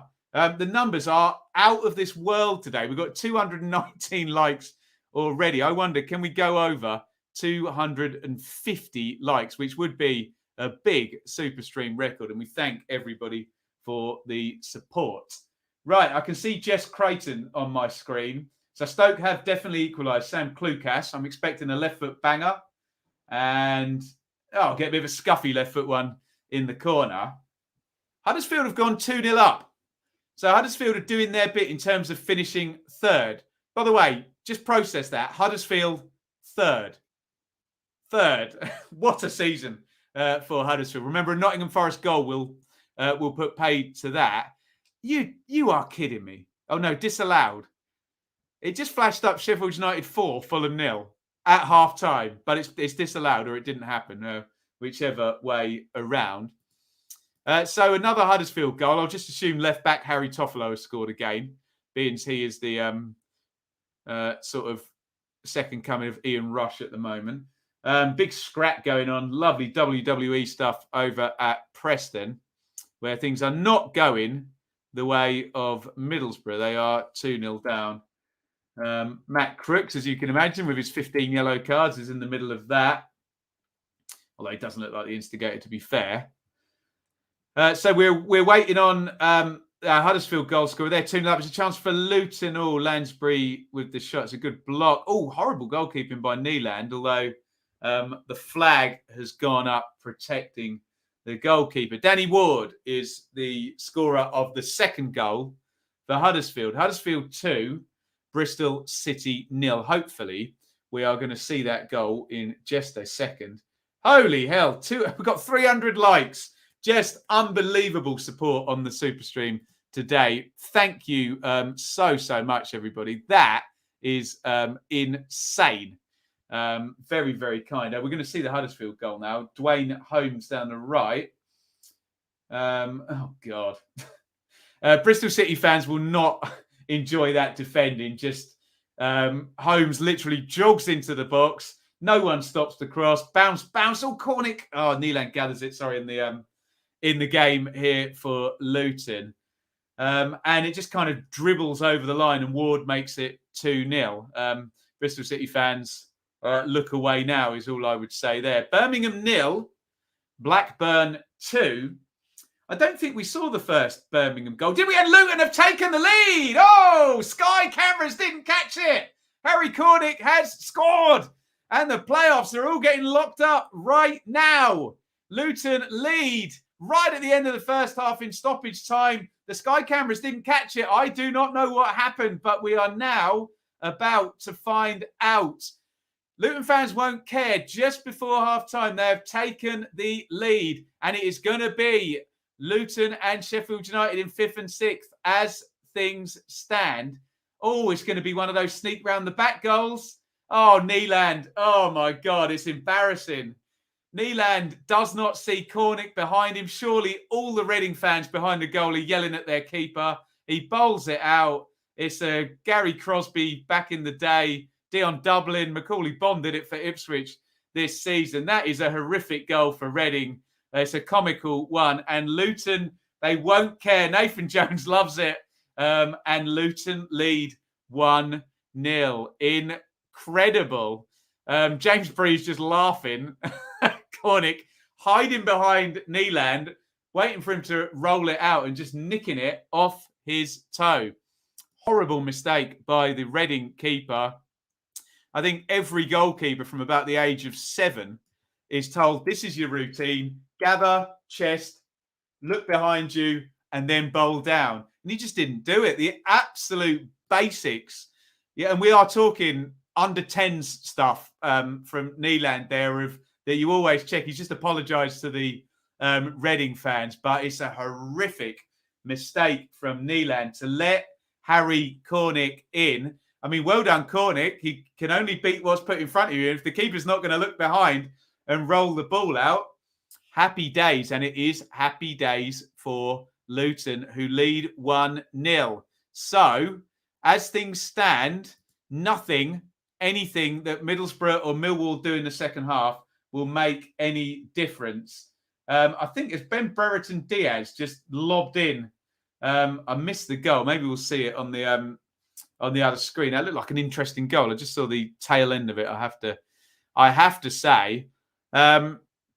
let's just have a look at the live league table. So, Sheffield United are 3 up against Fulham. Middlesbrough are 2 down against Preston. Luton have just gone 1-0 up in terms of their game against Reading with that crazy goal scored by Harry Cornick. Millwall are 0-0 over at Bournemouth. So, really, for anything to happen now, we need some big swings. So for Middlesbrough to be able to catch Luton, we need a goal for Reading and 3 goals for Middlesbrough. For Middlesbrough to be able to catch Sheffield United, I mean, we're miles away. We need probably, and I don't know what the goal difference is at the moment, 17 and 10. Yeah, so we just need a huge swing, a 7-goal swing. And then there's still that head-to-head stuff. So, I mean, yeah. In order for Millwall to catch Luton, did we do that one? You would need a goal for Millwall and 2 goals for Reading. So, at the moment, everything looks fairly nailed on. Almost the thing most likely to change is if Forest score at Hull, they would go above Huddersfield, who are 2-0 up against Bristol City. Worth, shall we get some comments up? What are we saying? We're Middlesbrough and we're staying down. I think you might be right, Borough till I die. Horrendous mistake. I do feel for Neeland. Yeah, Mr. Neeland is not going to be popular with, I don't know, Millwall fans. If Millwall win 1-0 and that's the goal that sort of Luton get playoffs by, not good. Not good at all. Couldn't watch the goal in... No, I didn't catch the goal in real time, Jay. All I saw is the ball rolling into the net. Not the first mistake Neeland has made with the ball at his feet this season. He's a funny one, Neeland. He, remember the Villa fans back in the day were a little bit suspicious as well. It's very, very hard when you're a keeper. You can't make anything other than a tiny mistake.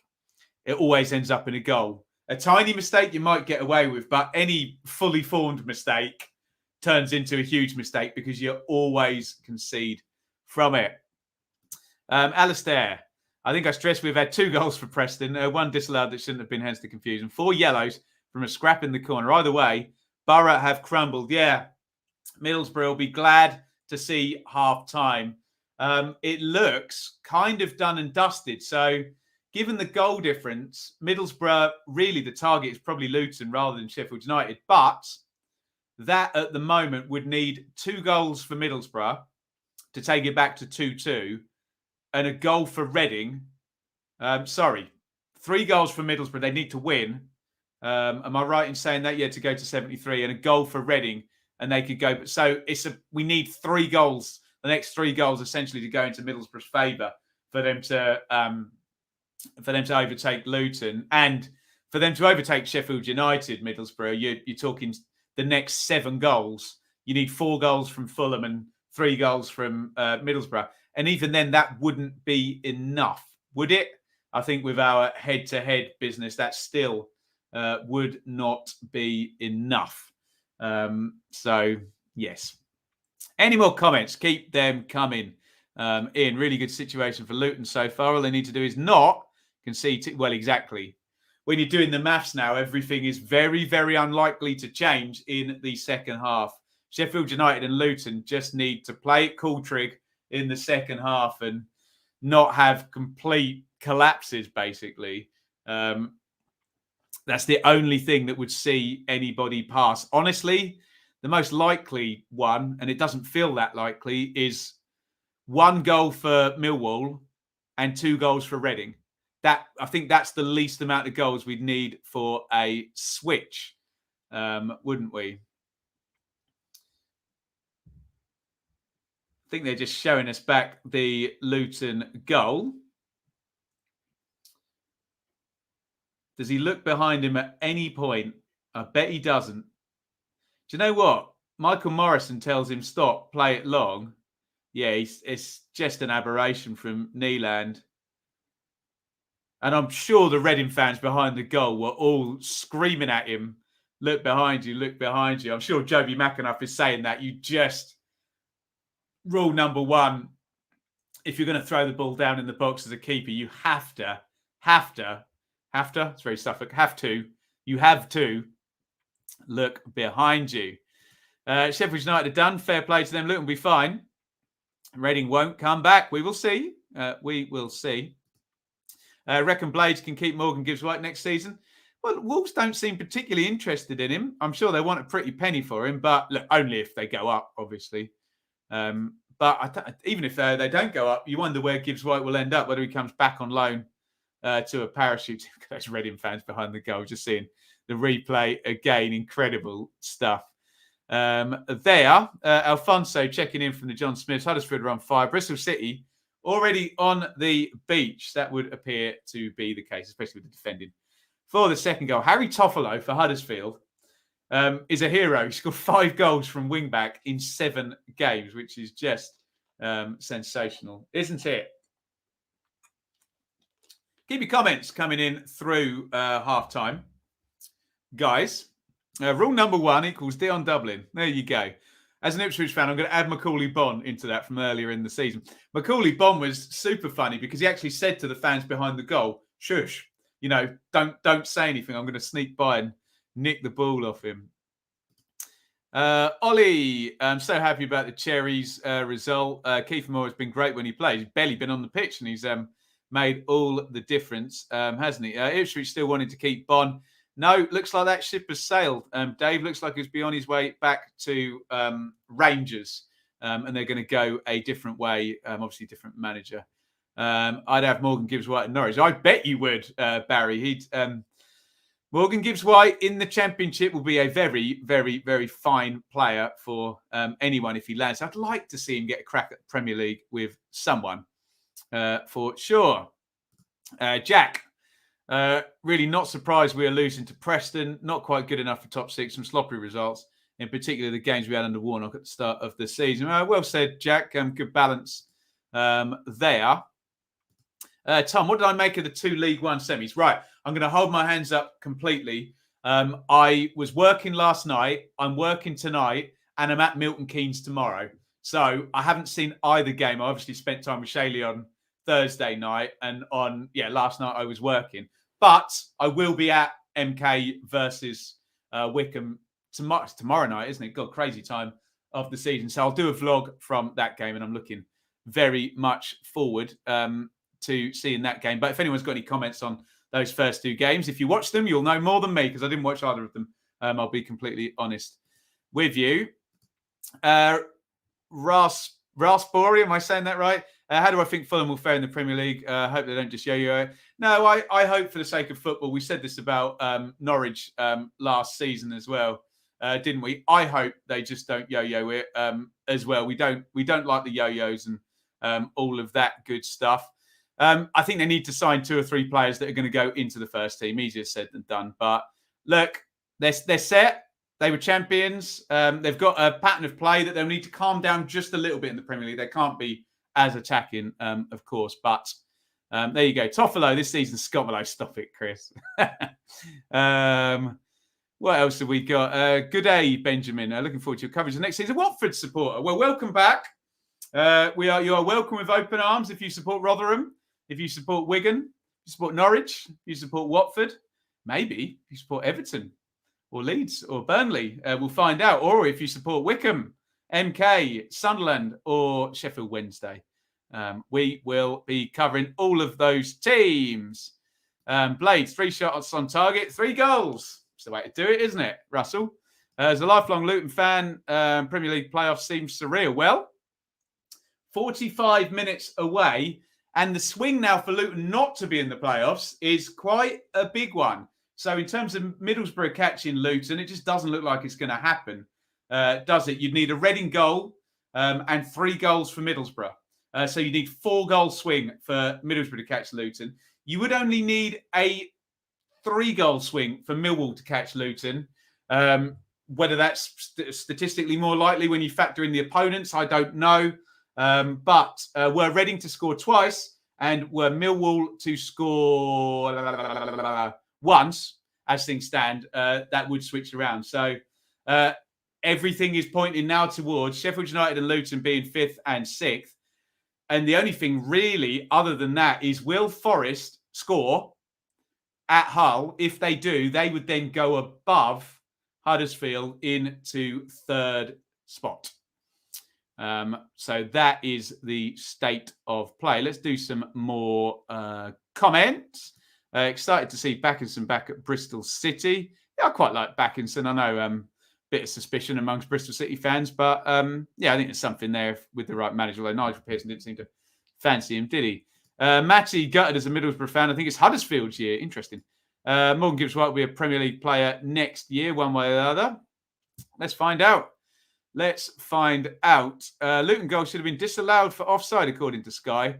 I'm not sure I agree with that. I think there's something in the laws. I think the argument is that Cornick is offside, but Neeland slides out, gathers the ball, and that one gets let go, doesn't it? Because he never became active at any point. So someone get on IFAB and check the laws. I think once that's not given, I think the Luton goal is absolutely fine. Obviously, if Neeland left the ball go and Cornick sticks it in the net, the offside flag goes up. But as soon as he gathers that ball, I think the goal's okay. But someone check IFAB and check the laws on that one. Leeds, Everton or Burnley, who comes to... Well, I'll leave that one to the chat, I have to say. MK won't turn around that 2-goal deficit. In my opinion, Chris. But we'll find out tomorrow. You may turn out to be right. What else have we got here? Who do I want to see go up from League One? Well, look, I always tell you the truth here on the channel. Obviously, we cover the Championship in the main here. So for the channel, Sheffield Wednesday or Sunderland would be nice. For my locality, Milton Keynes would be nice because I live this way. But if we can make it, may the best team win is all I will say. Will Brentford succumb to second season syndrome? I hope not. I like Brentford, but it's happened before, hasn't it, Crusader? I've done a lot of videos on things like that. I'm not sure second season syndrome massively exists. I think the key thing about second season syndrome, if you do believe it exists, is it's teams that have gone very, very quickly. Okay? So you're looking at Ipswich in 2001, who went straight up to 5th and then got relegated. Sheffield United literally went League One, middle of the Championship, top of the Championship, 9th. So generally, the teams that do second season syndromes are the ones that have a big rise, say 10 places or more for a couple of seasons or whatever it is.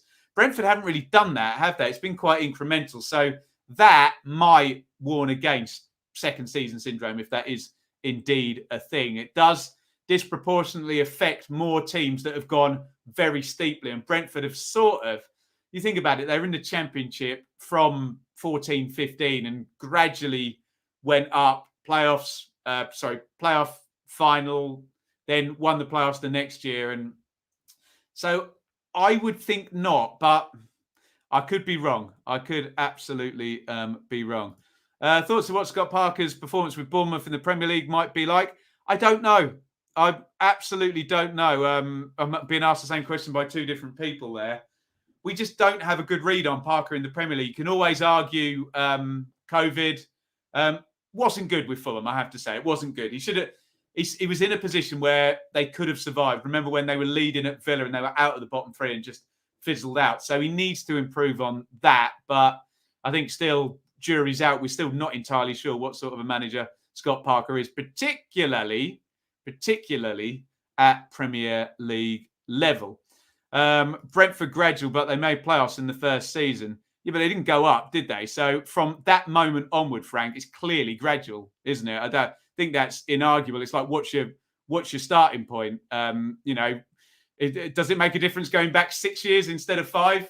Which it is. I don't think it does. So I would wholeheartedly argue that Brentford have had a gradual impact. And when you look at the recruitment, it's unarguable. Maybe they got momentum in the playoffs, but then Mark Warburton left, and Rasmus, the guy, got promoted, didn't he? And in the end, they went to Dean Smith, and everything then, that journey kind of started after that playoff finish, in my opinion. I think that's a fairly logical conclusion. This old chestnut. I'll throw that grenade into that. Can Mitro perform in the Premier League? Of course he can. He has already. I would argue in 18-19, Mitrovic scored 11 goals and got 3 assists for a team that got relegated. He didn't perform last time round, but you could argue that Parker didn't play him and he didn't start that many games. But yeah, of course, Mitro can perform in the Premier League. And look, it's not important how many goals a striker scores in terms of a team. What's important is, are they a winning team or a losing team? And in terms of Fulham, are they going to survive or are they not going to survive? So look, if Mitrovic scores 14 goals, which he probably won't, and they get relegated, then that's no good. If he scores 9 goals and they stay up and they're a viable team and he plays lots of games, then it's absolutely fine. We are off and running in the second half. And a chance for Luton straight away. Corner, it's a difficult chance. It's difficult. It had to have been Joe Jordan or Tim Cahill to head that one in, I think. But cross comes in from the right-hand side corner. It gets across the near post, heads it over. Let's dive in and show you the state of play. So, Fulham are having a lovely time. They've got 3 flakes in their 99 on the beach. They're 3-0 down at Sheffield United. Bournemouth are 0-0 with Millwall. That may be relevant if Reading can score some goals against Luton, essentially. Huddersfield are 2-0 up against Bristol City. As things stand, they're going to finish third, unless Nottingham Forest, who are 0-0 up, who are 0-0, at Hull, score the next goal, in which case Forest would obviously jump up to 82 points. Their goal difference is 16 superior at the moment to Huddersfield's, and they would go third. Sheffield United are having a lovely time.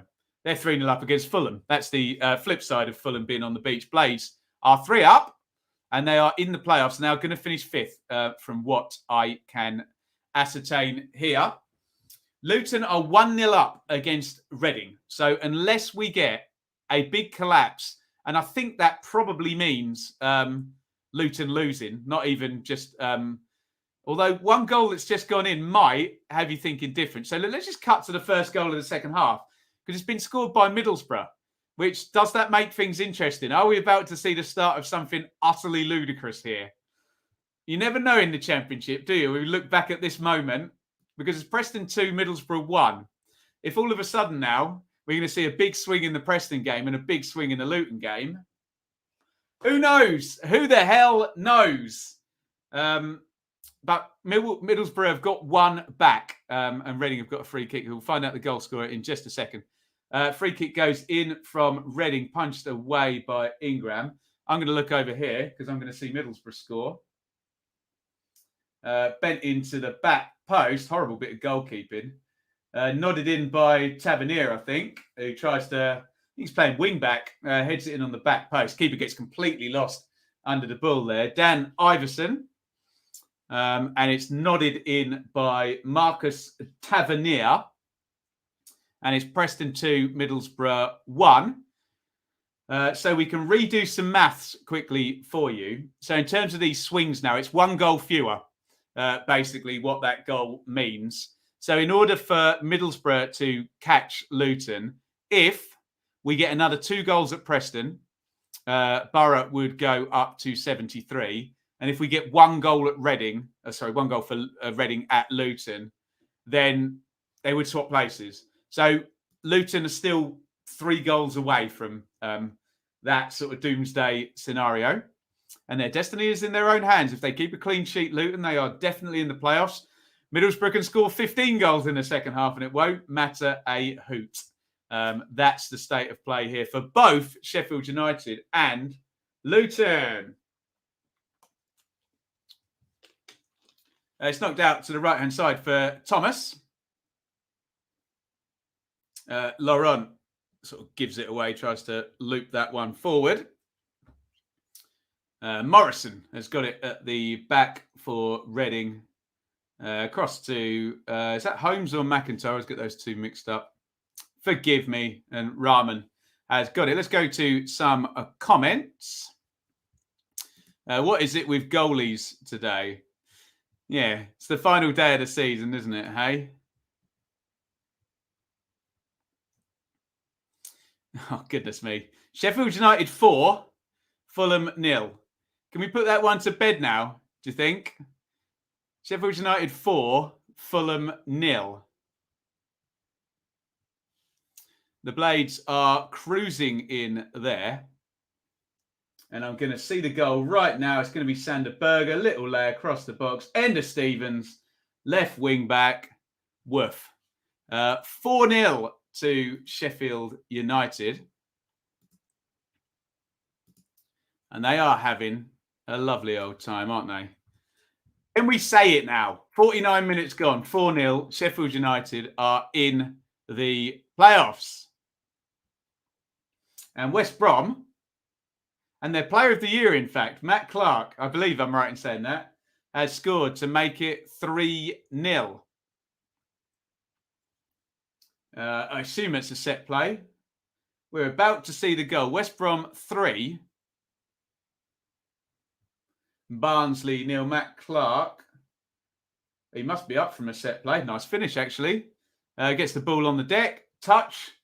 Left foot finish from Matt Clark, who's on loan from Brighton, is he? One of the many players Brighton have got out on loan in the Championship. Ooh, that did not miss by much. James Bree for Luton just bends that one around the post.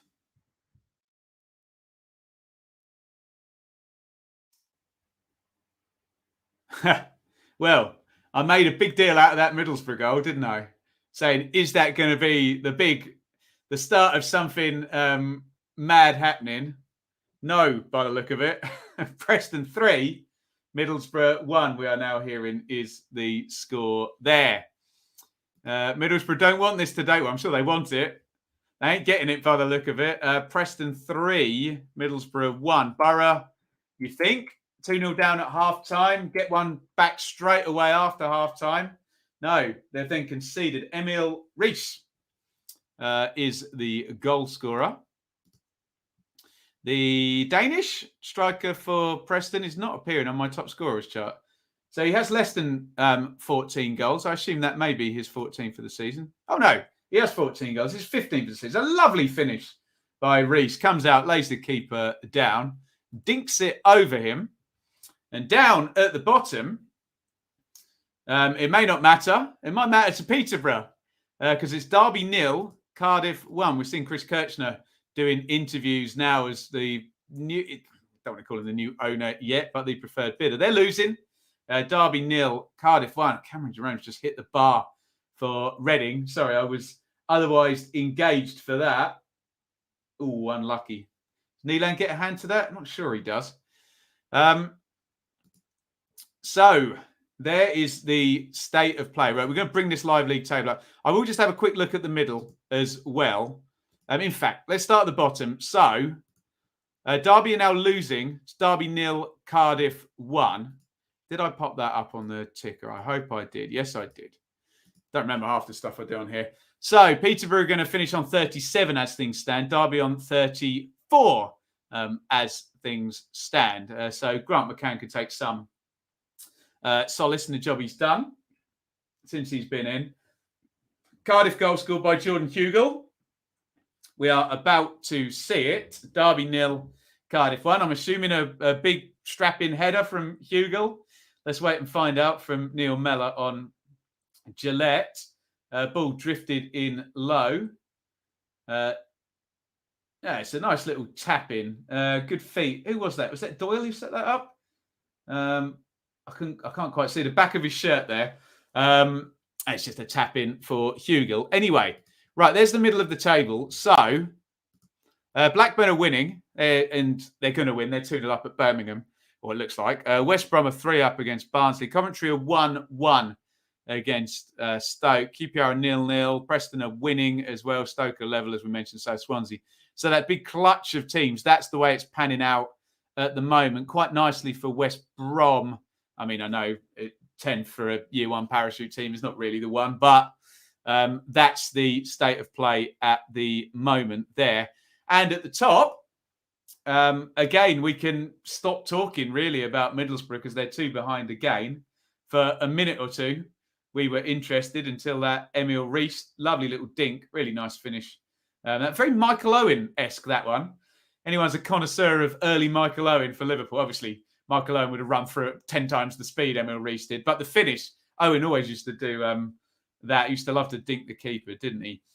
So, in terms of any mad championship last day swings, the only real scenario, if we discount the possibility of Middlesbrough coming back from 3-1 down to sort of win 4-3 over at Preston, the only semi-realistic scenario is a quick bash from Reading. They'll have to do a Real Madrid like they did the other night against Man City, and a goal for Millwall. So that would switch things around. But I hate to say it, looking at this Reading performance, although Maito trying to charge through there, basically every Luton fan would just love a second goal, just so there's not that probability of, you know what it's like, don't you? Throw the ball in the box, long ranger, penalty, red card, anything like that, and it can indeed swing.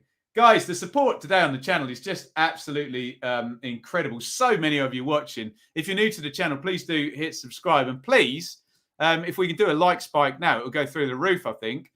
Please hit the like button if you're watching right now on the channel. We've got an incredible 336 likes. It's a super stream record by an absolute mile. So I really, really appreciate that. I don't have a graphic that says 400 likes because I never imagined we'd get anywhere near that. But thank you all. Very, very kind. Hit that like button right now if you're enjoying the show. It's just gone up to 356. I really, really appreciate everybody's support here on Championship final day. It's what we like to see. Dan, new to the channel, love the live. Thank you so, so much. I have got to press the button there. Here comes Reading, Hoyle into the box, and Luton deal with that one. Odds on Fulham to lose 7-0. Who knows? Shall we check in with our, speaking of odds, with our Watchalong pick? And we've been let down by Bristol City and Fulham at the moment. So Huddersfield have scored. Preston and Middlesbrough have scored. So BTTS, yes, in that game. Sheffield United are 4-0 up. Just depends whether Bristol City and Fulham are 2 on the beach. Oh, Dom Solanke sliding in there as the ball goes across the box. He's looking for a 30th goal of the season, Dominic Solanke, in that game. Remember, there is still something riding on that if we get... Look, it gets very tense if in the same minute, and this can happen, Reading were to score and Millwall were to score. All of a sudden, we're 1 goal away from a switch Rooney, aren't we? West Brom 4, Barnsley 0. Barnsley are just going to want to forget this season, aren't they? Absolute nightmare season for Barnsley. They're bottom of the table. They've only won 6 games, I think, all season. And West Brom have just gone 4-0 up on the last day. It's going to be a big good riddance for the Barnsley fans to the 21-22 season. They're going to be there in League One next season. Passing in the opposite direction will be Wigan, Rotherham, and the favourites now for the League One playoff final. Oh, hello. They think it's all over. Bournemouth 1, Millwall 0. Is that it, guys? Are we shutting the door right now on the Championship playoffs? The teams in 7th and 8th are now both losing, and the teams in 5th and 6th are now both winning. We are miles away from a switcheroo, and Bournemouth have just taken the lead. You tell me in the chat, are we slamming that door shut? It looks like it's done, doesn't it? Bournemouth have just taken the lead. Carlin Grant has just gone ahead again of Victor Gyökeres in the Golden Boot race for 6th place, if anyone cares. He scored his 2nd for West Brom, and we think Bournemouth lead against Millwall. Let's see if SofaScore have picked that one up. They have not just yet, but I think we're about to see something from... No, there is no goal, in fact. Ben Pearson sticks the ball into the net. Does it get disallowed? Sorry, Emi Marcondes sticks the ball into the net. Well, I'm seeing a huge celebration. The goal has been disallowed. I don't know what for. So please feel free, guys, to disregard what I just said. I've just seen it on the screen. There must have been some kind of infraction that I didn't see. So I repeat, Bournemouth are not ahead against Millwall. Emi Marcondes had the ball in the net disallowed for whatever reason. We'll find out. Disallowed. Marcondes offside. Disallowed. Offside. Disallowed. And that is a good point, Heidi Hole. Blackburn would have gone above Millwall at that point as well, wouldn't they? There is that scenario. I know all the Millwall fans, we said earlier, are looking at 6th place. There is a scenario where, especially with Blackburn 2-0 up, where they finish 8th. This is the Saturday Super Stream. Thank you, everybody, for watching in your massive numbers. We're not getting another fake news situation, are we? I'm just going to keep away from this. We'll find out. Keep away from your goal apps for a sec. I've got no idea what's going on. What I do know is that Peterborough are 2-0 up against Blackpool. So it looks like Peterborough, Small Mercies, are going to finish 22nd rather than 23rd. They are leading and Derby County are losing. So Posh 2-0 up against Blackpool. And Derby 1 down. Look, both sides are already relegated a while back. But look, you want to end the season with a bit of momentum, don't you? Say you're headed in the right direction. It looks like, who is that down? Is that Lansbury? I can't quite see a number. No, it's Bradley. Looks like he's gone careering into the LED board. It is tight down there at the Kenny.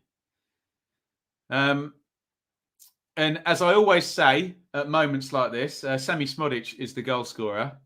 When the board goes up, if it's still 1-0 to Luton and all the Luton fans go, oh, that's too much time. Just remember all the stoppages, yeah? Oh, it looks a painful one for Bradley. Oh, sorry, it is Lansbury. I was right the first time. Now, didn't we have a situation in a Luton game recently where Lansbury got himself concussed, played on, should have gone off, and then they conceded? It was against Huddersfield or something. He's in the wars, poor old Lansbury. I hope he's okay. It's no joke. Concussions, is it? Corner in from Reading. Can they leverage the extra man? No. Nodded clear. Is Lansbury back in the game? I don't think he is yet. Oh, yes, he is now. Cross into the back post. Morrison heads down. All right, chance that. Nervy. Have we cleared up what's going on at Bournemouth? We think it's still 0-0. Although the goal apps have been going crazy on everybody's phone today, haven't they? Mitrovic subbed off. Well, I, for one, am going to give him a round of applause on probably one of the greatest championship seasons from an individual we've ever seen. So well played, Mitrovic. He's off 43 goals in a season. Just insanity, that, isn't it? Big header clear there by Bradley. Thank you, Wolves FI. He says, come on, 500 likes. How close are we? We're a fair way off. We're at 394 likes, which obviously I'm still very, very happy with. But yeah, do hit the like button there. Head first into the board at Luton. That's nice. That did not look nice, did it? Sheffield United v Forest will be a tasty semi-final unless Forest score against Hull. So, yeah, let's just play this out right now with 27 minutes of normal time remaining this season. It is going to be, and I'll bring the table up to illustrate the point. It's going to be Huddersfield v Luton, and it's going to be Forest versus Sheffield United. Oh, damn, my box is about to go into standby. Can I press that button? Does that work? Hang on. One sec, guys. My apologies here. I've got to press a button. I have to do it on my phone as well because I've got two TVs that are exactly the same. And I really, really don't want that TV to go off. Remind me to do that in a second. So if my dates are correct, what do you mean no response from the device? This is not good. We could be about to have a disaster with one of the TVs here. Connection failed. Oh, God. Maybe we'll have to boot it all back up again. We'll figure out what goes on there. So, yeah, if my dates are correct, it will be Huddersfield v Luton on, I think third versus sixth go first. I don't know what order they'll do it. But we're looking at Friday the 13th and Saturday the 14th, Friday night and Saturday, 3 p.m. before the cup final. And I think we're looking at Monday and Tuesday night. I'm trying to remember the order they normally do things. In fact, sometimes they do flip it around. And yes, one of my TVs has just gone off, which is bad news. So we only have now, we only have the one screen, which is very, very, very annoying. But we will try and keep up with everything. Dylan, you absolute legend. A £5 super chat. Do you agree with what Kenny was saying about Fulham being able or being in the Premier League a long time if they can survive the first season? I didn't hear his quotes, but that is 9 terms to the law, Dylan. Just getting past that first season, isn't it? And double up on your big, big TV money. Thank you for the super chat as well. Here come Reading. Down the left, hooked up in the air and cleared. 65 gone. Luton 1, Reading 0. Luton fans would really, really like themselves a second goal in this one. Just to calm things down, we had all of those shenanigans, didn't we? Hang on a minute. I reckon the box has powered off down here. Let me press that button. Is that going to do anything? Or is it that button? Right. Hopefully we're about to get... Yes. The screen is back on. Try again. Oh, God, this is irritating. Apologies, everybody watching. We've lost... We are a TV down. Is that going to work this time? Just keeps giving me... Look, giving me the spinning wheel of doom every blooming second, which is... No response from device. I can literally see in it. Technology, everybody. We are live. Nothing could possibly go wrong. Could it? Oh, Admiral Musquet has come on for Luton Town for Cornick. Right, I'm going to have one more go at making this remote control app work. I can see Jeff in a tiny, tiny little screen on the other one now, but this is just irritating the hell out of me now. Let's press back. We'll see if we can do it. Refresh. Afternoon, Ben, from one of your newest championship recruits. Welcome back, Hugh. You need to employ staff for this technology stuff. If only, hey? If only. Yeah, have you tried turning it off and on again? Apologies for that terrible IT crowd impression there. So Cornick is off, the goal scorer, and Musquet is on. And I'm trying to get my phone to connect to this TV. Free kick loaded in for Reading. This is just maddening now. Actually, I wonder if I cover up the button on this one. No, don't do that. Absolutely do not do that. Word of advice, guys. If you're setting up a room and you want to do 2 screens, don't buy the same TV. It gets very, very confusing with the remotes. The TVs get very, very confused. Put it that way.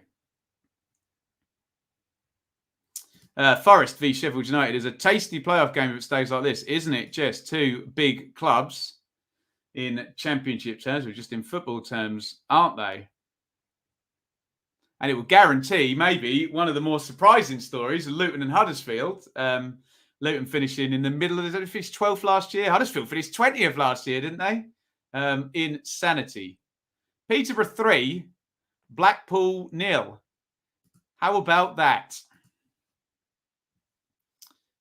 Posh 3, Blackpool 0. Having a lovely day at the end of the season. Yeah, there you go. There's your playoff dates. Oh, is that confirmed that it is actually 6th versus 3rd? Okay. Thank you, Russ. Yeah, so it would be then on the Friday night. In fact, we'll leave them on the screen. If that's correct, what Russ is saying, and I've no reason to doubt it, on the Friday night, it would be Huddersfield versus Luton. And on the Saturday, that is mouthwatering, Sheffield United versus Nottingham Forest, as things stand. Don't want Sheffield United, says NFFC Nuggets. Well, if Nottingham Forest don't want Sheffield United, there is one way to remedy that. Score a goal against Hull and they'll go into third. And then it will be... it'll be Forest versus Luton. Although, I very recently attended a game between Forest and Luton won it. It's the playoffs, everybody. They're not a lottery, but that doesn't mean you can't get an upset. Shot driven by Lucas Zhao, was that? No, it's Maito with the left foot. Just dribbles away past the post. Sorry, if you see me pressing buttons down here, just trying to get this TV working again. Absolute nightmare. I'm going to turn that... Right, I've reset everything now. And if it doesn't work after this, I'm just going to give up. Here come Luton down the right-hand side. James Bree. Luton 1, Reading 0. We are still... It gets more and more unlikely with every minute that ticks away. We are still potentially 3 goals away from a miraculous end-of-season swap. Were Reading to score twice and Millwall to score once, we would have a switcheroonie in the playoffs. Stranger things have happened on the Championship last day of the season. But whether that means it's going to happen is a completely different matter.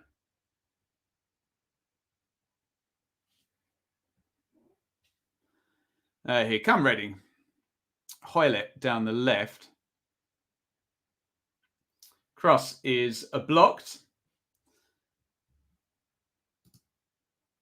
And this, again, is the situation. So, Huddersfield versus Luton will be playoff number 1. Forest versus Sheffield United will be playoff number 2. Unless, and the chat is telling me that Surridge and, where was that one? Surridge and Johnson are on. So, it looks like Stevie Cooper wants 3rd place for Forest, doesn't it? So, it's going to be Forest, Sheffield United. Oh, just fell for Michael Morrison. It's a really, really nice block from, who was that? Sonny Bradley for Luton.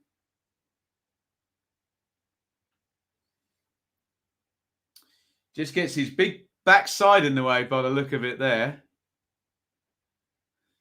Free shot for Morrison in the box. Another corner comes in and Luton are going to clear that one. What's going on at Preston? I can see the red card is out. Who's got a penalty then? Preston have got a penalty. They're 4-1 up. And I believe Daniel's the goalkeeper for Middlesbrough. Was it the goalkeeper got red carded? I'm looking very... No, McNair got red carded. I assume a denial of an obvious goal-scoring opportunity. So, look, Middlesbrough are cooked. Absolutely now. Surely.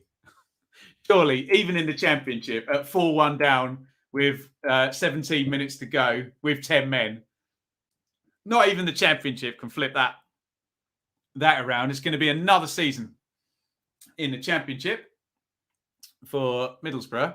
Yaku Maite comes off for Reading. He doesn't quite look fit, does he? I know he's had a long time out injured. Maite. Rashawn Scott has come on. New one on me. I assume he's a Reading youngster. Not seen him play before, to be honest. I'm sure some Reading fan in the chat will tell me about it. Reece, first hat-trick for Preston since Simon McKenniok. Am I pronouncing that right? Of all people in 26. Is that really the case? I remember David Nugent scored a hat-trick at Ipswich, or against Ipswich rather, for Preston many, many years ago.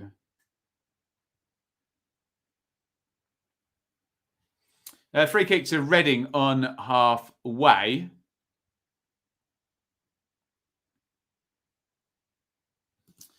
Sharp, not like, is this Dazed Blade? Is this for the playoffs or just for today?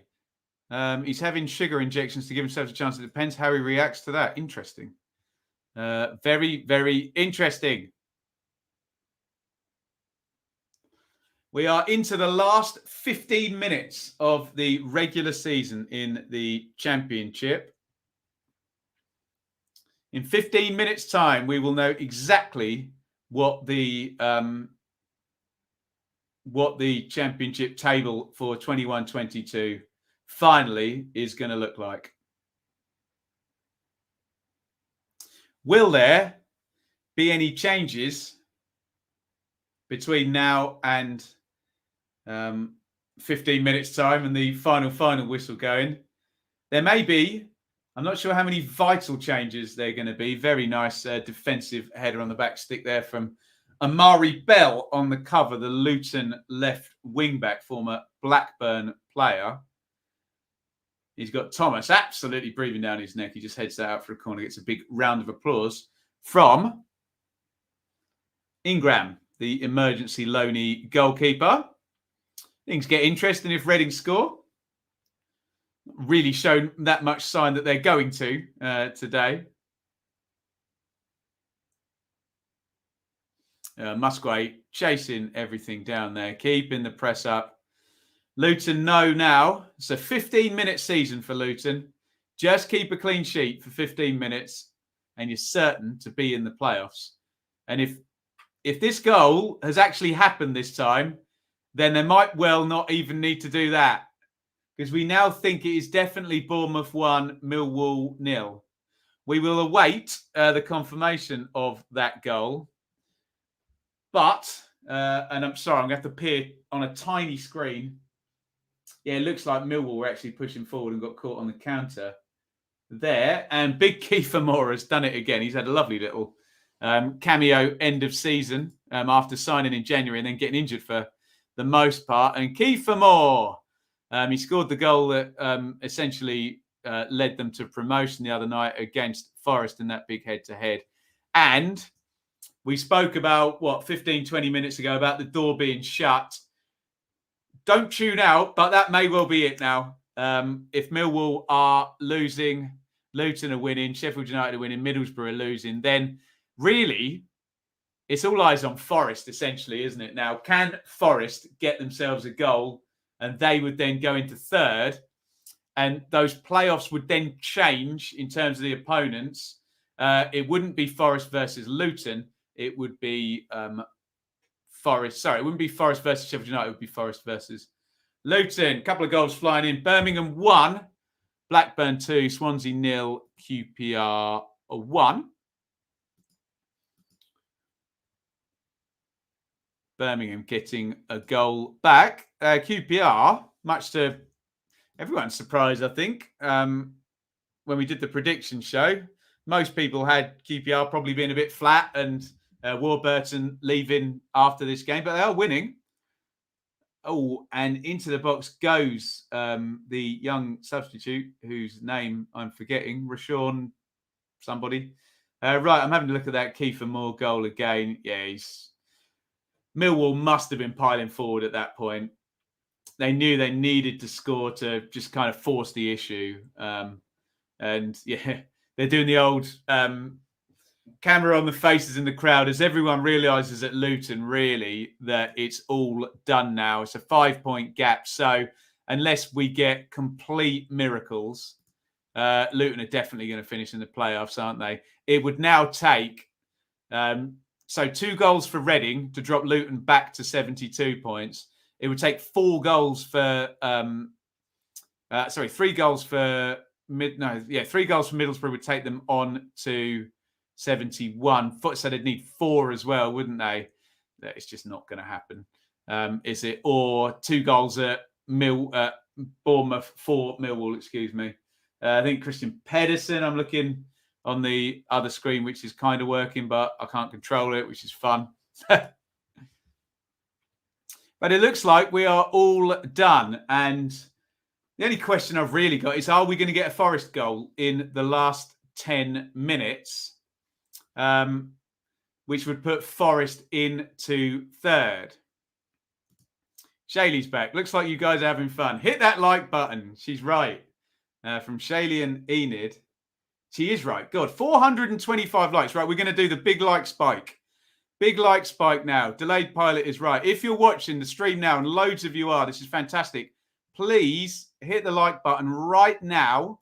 Don't hit it if you already have, because you'll undo your like. And if you hit the like right now, we might get to a gargantuan 500 total. So do hit the like button if you're watching the Super Stream right now. And we really appreciate all your support with those likes. Been brilliant today. 447. We're going to be close. Maybe close, but no cigar. Like Middlesbrough, who look like they're going to finish 7th. Millwall, have they dropped below Blackburn now? I guess they're 8th, aren't they? 9th, sorry. Blackburn are going to finish 8th as things stand. As I fizz my Pepsi up. 10 minutes to go in the Championship 21-22 season. QPR did score a goal. Did that lift them up the table at all? 11th spot for QPR, who've just fallen off a cliff since late January when they were in the automatic promotion race. And now it's, just securing a top half finish for QPR. That goal will go some way to doing that, up to 66 points now. Rangers. Let's do a quick sweep so it's not ticking along the bottom of the screen. You can actually see what is going on. Make that one smaller. As usual, last day of the season, plenty of goals. We always get them. Birmingham 1, Blackburn 2. Blackburn going to finish 8th. Ooh, Bell sweeps that across the box. No one on the end of it. Bournemouth 1, Millwall 0. A result that keeps Millwall away from those playoff spots. Derby 0, Cardiff 1. That coupled with the Peterborough result does actually mean something in the bottom 3. That's helpful, isn't it, StreamYard? Huddersfield 2, Bristol City 0. Oh, my God. We are having a nightmare, aren't we? There we go. Right, let's try this sweep again. Where did we get up to? In fact, let me click off there. So don't do that again. Woof. Okay, sorry. Huddersfield 2, Bristol City 0. They are going 3rd unless Forest score in the last 9 minutes at Hull, which we just mentioned. Hull 0, Forest 0. Luton 1, Reading 0. That scoreline is going to give Luton a playoff finish. Outstanding work. Peterborough, you may see on the screen, have just gone 4-0 up just as we're about to read their result. It is Peterborough 4, Blackpool 0. They're having a lovely old time. Going to finish 22nd instead of 23rd. Small mercies. The goal scorer in just a second. Preston 4, Middlesbrough 1. Middlesbrough choked it a bit, haven't they, on the last day? Sheffield United 4, Fulham 0. We thought that might be a hard game. I predicted that'd be a 2-2 draw in the predictions yesterday or the day before, whenever we did them. No, 4-0 to the Blades. Stoke 1, Coventry 1. Swansea 0. Has that goal been disallowed? Oh, dear. So many fake goals today. Peterborough not 4-0 up, apparently. Swansea 0, QPR 1. West Brom 4. Another 4 today. Barnsley 0.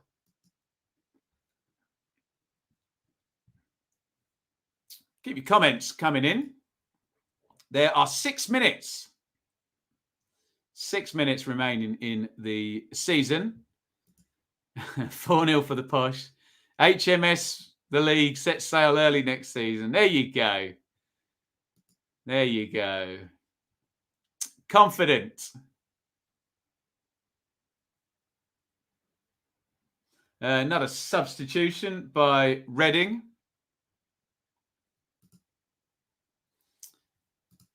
Is it 4-0 to Peterborough? I think it might actually be 4. I'll leave it up as 4-0. Well, Gillette is telling me Jack Marriott has scored, and it is 4-0. So we'll go with that. Many glitches in the matrix today. There you go. Thank you, everybody. Jack Marriott returned to Peterborough this season from Darby.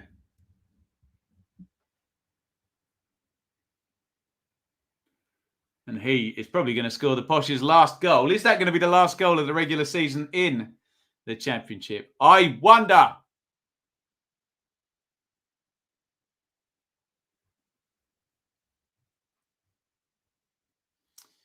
We're coming up 85 minutes now. I'm sitting back and relaxing in my chair. Let me do that so my shot's a bit better. There we go. Oh, no, you can see the fan now, can't you? There you go. We'll put it back how it was. I'll sit up and not slouch. But I'm sitting back metaphorically then and relaxing because we don't think there's going to be any big movement unless we get that Nottingham Forest goal, which would change the playoff matchups. But we're pretty certain that 3-6 is going to be Huddersfield, Forest, Sheffield United, Luton, with that possibility that a Forest goal might change the matchups. At the moment, it is going to be Huddersfield versus Luton, Forest versus Sheffield United. Woof. It's going to be good. It is going to be good. Crook's yellow card. What's the record? I don't know. It must be Darnell Fisher or Ben Pearson at Preston back in the day, mustn't it? Someone Google that. What's the Championship yellow card record? Oh, Laurent into the box. Ooh. Zhao just turned his back and was ready to pull that one in, spin and shoot. Just forgot to take the ball with him. We are still at the point where a goal might make things interesting. We'd still need huge swings in this game, and really the only game that could possibly affect it now is Bournemouth-Millwall, but Bournemouth are leading 1-0.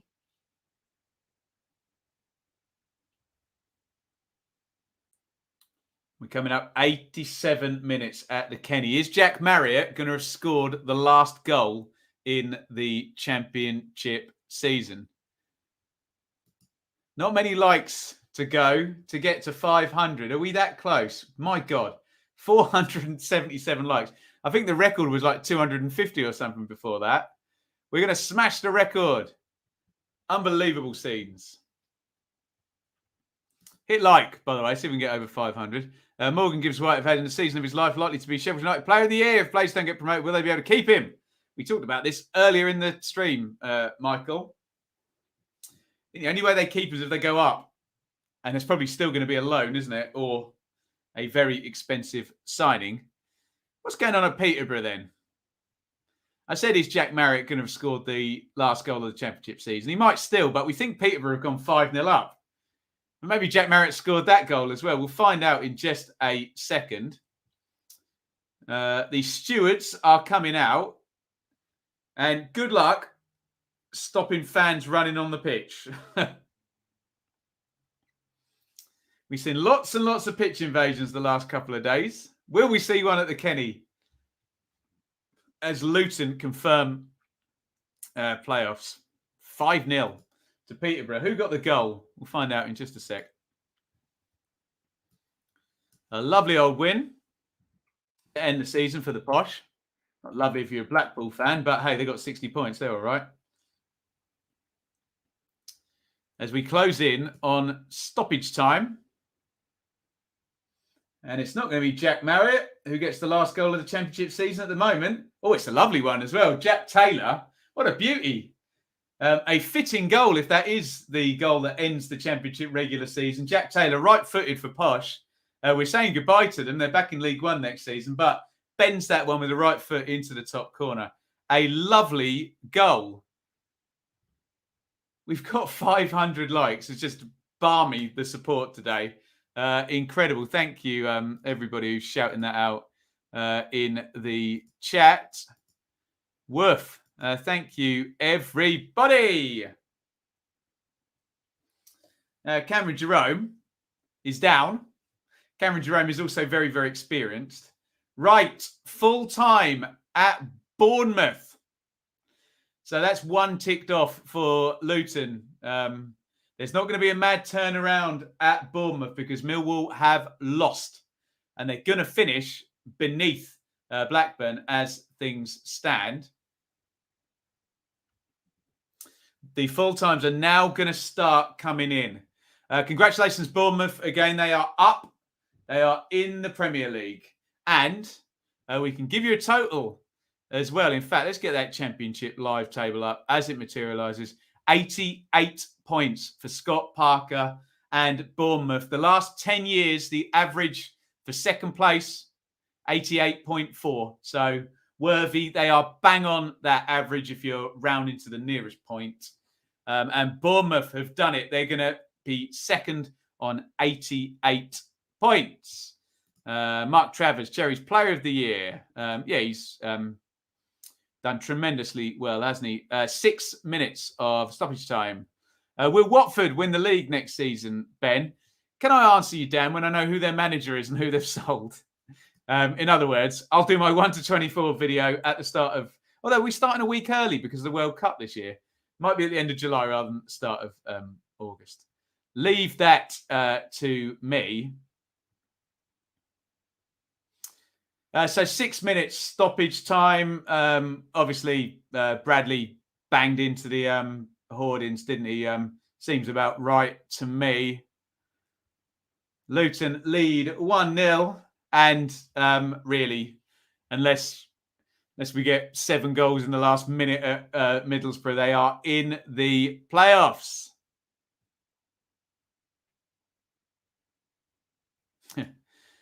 Never lost the first leg in any campaign.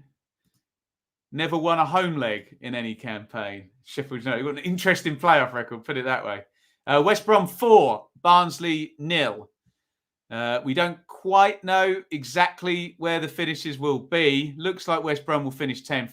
Barnsley, we already knew before today, are going to finish bottom. Their points total of 30 is hopeless, isn't it? The average points total for the last 10 years in the Championship for 24th, 34.7. And Barnsley are going to finish with 30. They've been dreadful. And Luton are, we're literally ticking everything off now. Luton are in the playoffs, basically. Preston have won 4-1 against Middlesbrough. That is all over, which means Borough will definitely finish on 70. Millwall will finish on 69. So it does not matter now. Luton are in the playoffs. If they were to concede 2 goals now, it would not matter. Both of the teams below them have lost. Luton are confirmed in the playoffs. It's full-time at Preston, and we've already had the whistle at Bournemouth. It's all over, so it does not matter. Luton can concede 4 goals. They could walk off the pitch now and lose the game 11-1 if they wanted to. They are finishing in the playoffs because their minimum upside today is 72 points, and their opponents cannot do anything. Their seasons are over. So congratulations, Luton, in the playoffs. Brilliant season from Luton, up from 12th last season into 6th this season. The full-times are coming in. We still don't have a goal yet at Forest. Nathan Jones is now realising what we've just realised here. I'm going to give him a round of applause because that's a really good job by Nathan Jones. The only thing that will change anything now would be a goal for Nottingham Forest, in which case the playoff picture would change at the very last minute and Forest would play Luton instead of Sheffield United. There's lots going on in the chat. I'm not seeing anything yet, so I'm going to keep my powder dry. And we're going to find out what is indeed going on at Hull. The playoff positions may be about to change, but until I get confirmation, We are going to keep our powder dry here. Luton are definitely in the playoffs. That is a lovely good news story. And I'm waiting and waiting and waiting for an update from Hull, where rumour has it Nottingham Forest may have a penalty in the last knock-ins of the season. I'm seeing full times coming through. I'm not seeing a notification, and I am seeing a notification. It is Hull 0, Nottingham Forest 1. Would you believe it? We thought it was a quiet last day of the season, but the playoff positions are going to change hands in the last minute of the season. Who stuck that penalty in? Was it Brennan Johnson? Nottingham Forest are going to finish third. And right at the end of the season, wow. Well, that has changed things. And look, for Luton, it was just a case of get in there. But their opponent, within minutes of them arriving in the playoffs, is going to change. So let's go back to that live league table. We said the only thing that would change something would be a Nottingham Forest goal, and Forest score in the 92nd minute. And that's probably going to be the last goal of the championship season. And that means Huddersfield will play Sheffield United. Forest will play Luton. Unless Hull score between now and full time. I don't know how much stoppage time there will be. But the opponents changing there. It was going to be Huddersfield Luton and Forest Sheffield United. It's now Forest Luton and Huddersfield Sheffield United. And I do not believe it. I absolutely do not believe it. I'm going to keep my powder dry. I think Hull have equalised. I was joking when I said, unless Hull equalise with seconds left. That's insane. If that's true, I'm hearing that Hull have equalised. Oh, my God. The playoff positions are changing hands twice. I don't believe it. I absolutely do not believe it. 15 seconds before the end of the season, Hull have equalised. Does he get a touch on that in the middle? That's utterly incredible. Right, forget everything I just said. Absolute insanity. I think Louis Coyle has been credited with the goal. I think it might have been Keane Lewis Potter runs into the middle. The cross comes in from one side. So it is going to be Forest Sheffield United and not Forest Luton. Are we all good with this? Incredible. Absolutely incredible. The championship will always deliver on the final day of the season. It doesn't matter. If you think it's going to be boring, it won't be. They've given the goal to Keane Lewis Potter, so I'm assuming he was onside and he touched the ball. A 92nd minute goal for Forest looked like it put them into third place. And then a 94th minute goal. Nathan Jones hasn't got a clue what's going on. I think the fourth official was telling him that Hull have scored. Incredible. Nathan, you're going to be playing Huddersfield, not Forest. I don't know if that matters to you. And Luton have done it. Congratulations, Luton. Outstanding performance from Luton in the championship this season. He's having a word with Paul Ince, Nathan Jones. Well played, sir. A brilliant performance from Luton, up from 12th to 6th in the championship. And they are in the playoffs. And assuming there's not going to be another goal over at the MKM, we think that Luton will be playing Huddersfield. But we will wait until the full-time whistle goes at Hull. The full-time whistle has gone at Hull. And ladies and gentlemen, I think the championship season is over. And we can look at, assuming there's no glitches in SofaScore, a final table that looks a little something like that. Fulham, top, 90. Bournemouth, second, 88. Huddersfield, third. Incredible. Brilliant performance by Huddersfield. They will play Luton in the playoffs after a 94th minute goal by Hull, when Forest thought they'd got themselves into third place. Forest and Sheffield United in 4th and 5th will meet in the playoffs. Middlesbrough and Millwall couldn't even score a point on the last day of the season. And Blackburn dropped into 8th. West Brom, underachieving year one parachute team, finishing 10th. We think they probably should have been higher with that squad. QPR dropped off the face of a cliff, 11th. Coventry in the middle, their improvement continues incrementally. Preston, 13th under Ryan Lowe. Stoke, 14th. It probably will just keep Michael O'Neill in a job, I think, but it's not been good for Stoke, has it? Swansea, first year under Russ Martin, 15th. Blackpool, I'm going to give that one a round of applause as well. 60 points for Blackpool, first season up. By far and away, the best total for any of the promoted League One's teams this season. Bristol City, 17th. We knew that going into the day that they were going to be in 17th, excuse me. Cardiff, 18th, coming back after a dreadful start under Mick McCarthy. Hull, with a change of ownership mid-season, they survived and finished 19th. Birmingham, 20th. Reading with a points deduction, 21st. And the bottom three, we already knew which three it was going to be. We didn't know what order it was going to be. The order is Peterborough, Derby and Barnsley. The Posh winning 5-0 on the last day of the season. And there, ladies and gentlemen, you have it. So we now know the playoffs, and they changed a minute from the end of the season. The championship, ladies and gentlemen. The playoffs will be, if we've got these the right way round, on Friday night. Friday the 13th, it's going to be Huddersfield versus Luton. They played recently, didn't they? Huddersfield won 2-0 up at the John Smith Stadium. But they'll be at the Kenny first for this one, and a battle of two big clubs in championship terms as well, Forest and Sheffield United. One of them is not going to be in the playoff final. Forest versus Sheffield United. We will be at Bramall Lane first on Saturday. Incredible. Those are your playoff semi-finals. So the second legs will obviously be Huddersfield will then play at home to Luton, and Forest will then play at home to Sheffield United. That is a repeat of the 2003, I want to say, playoff semi-final. Forest and Sheffield United have done this before. Woof!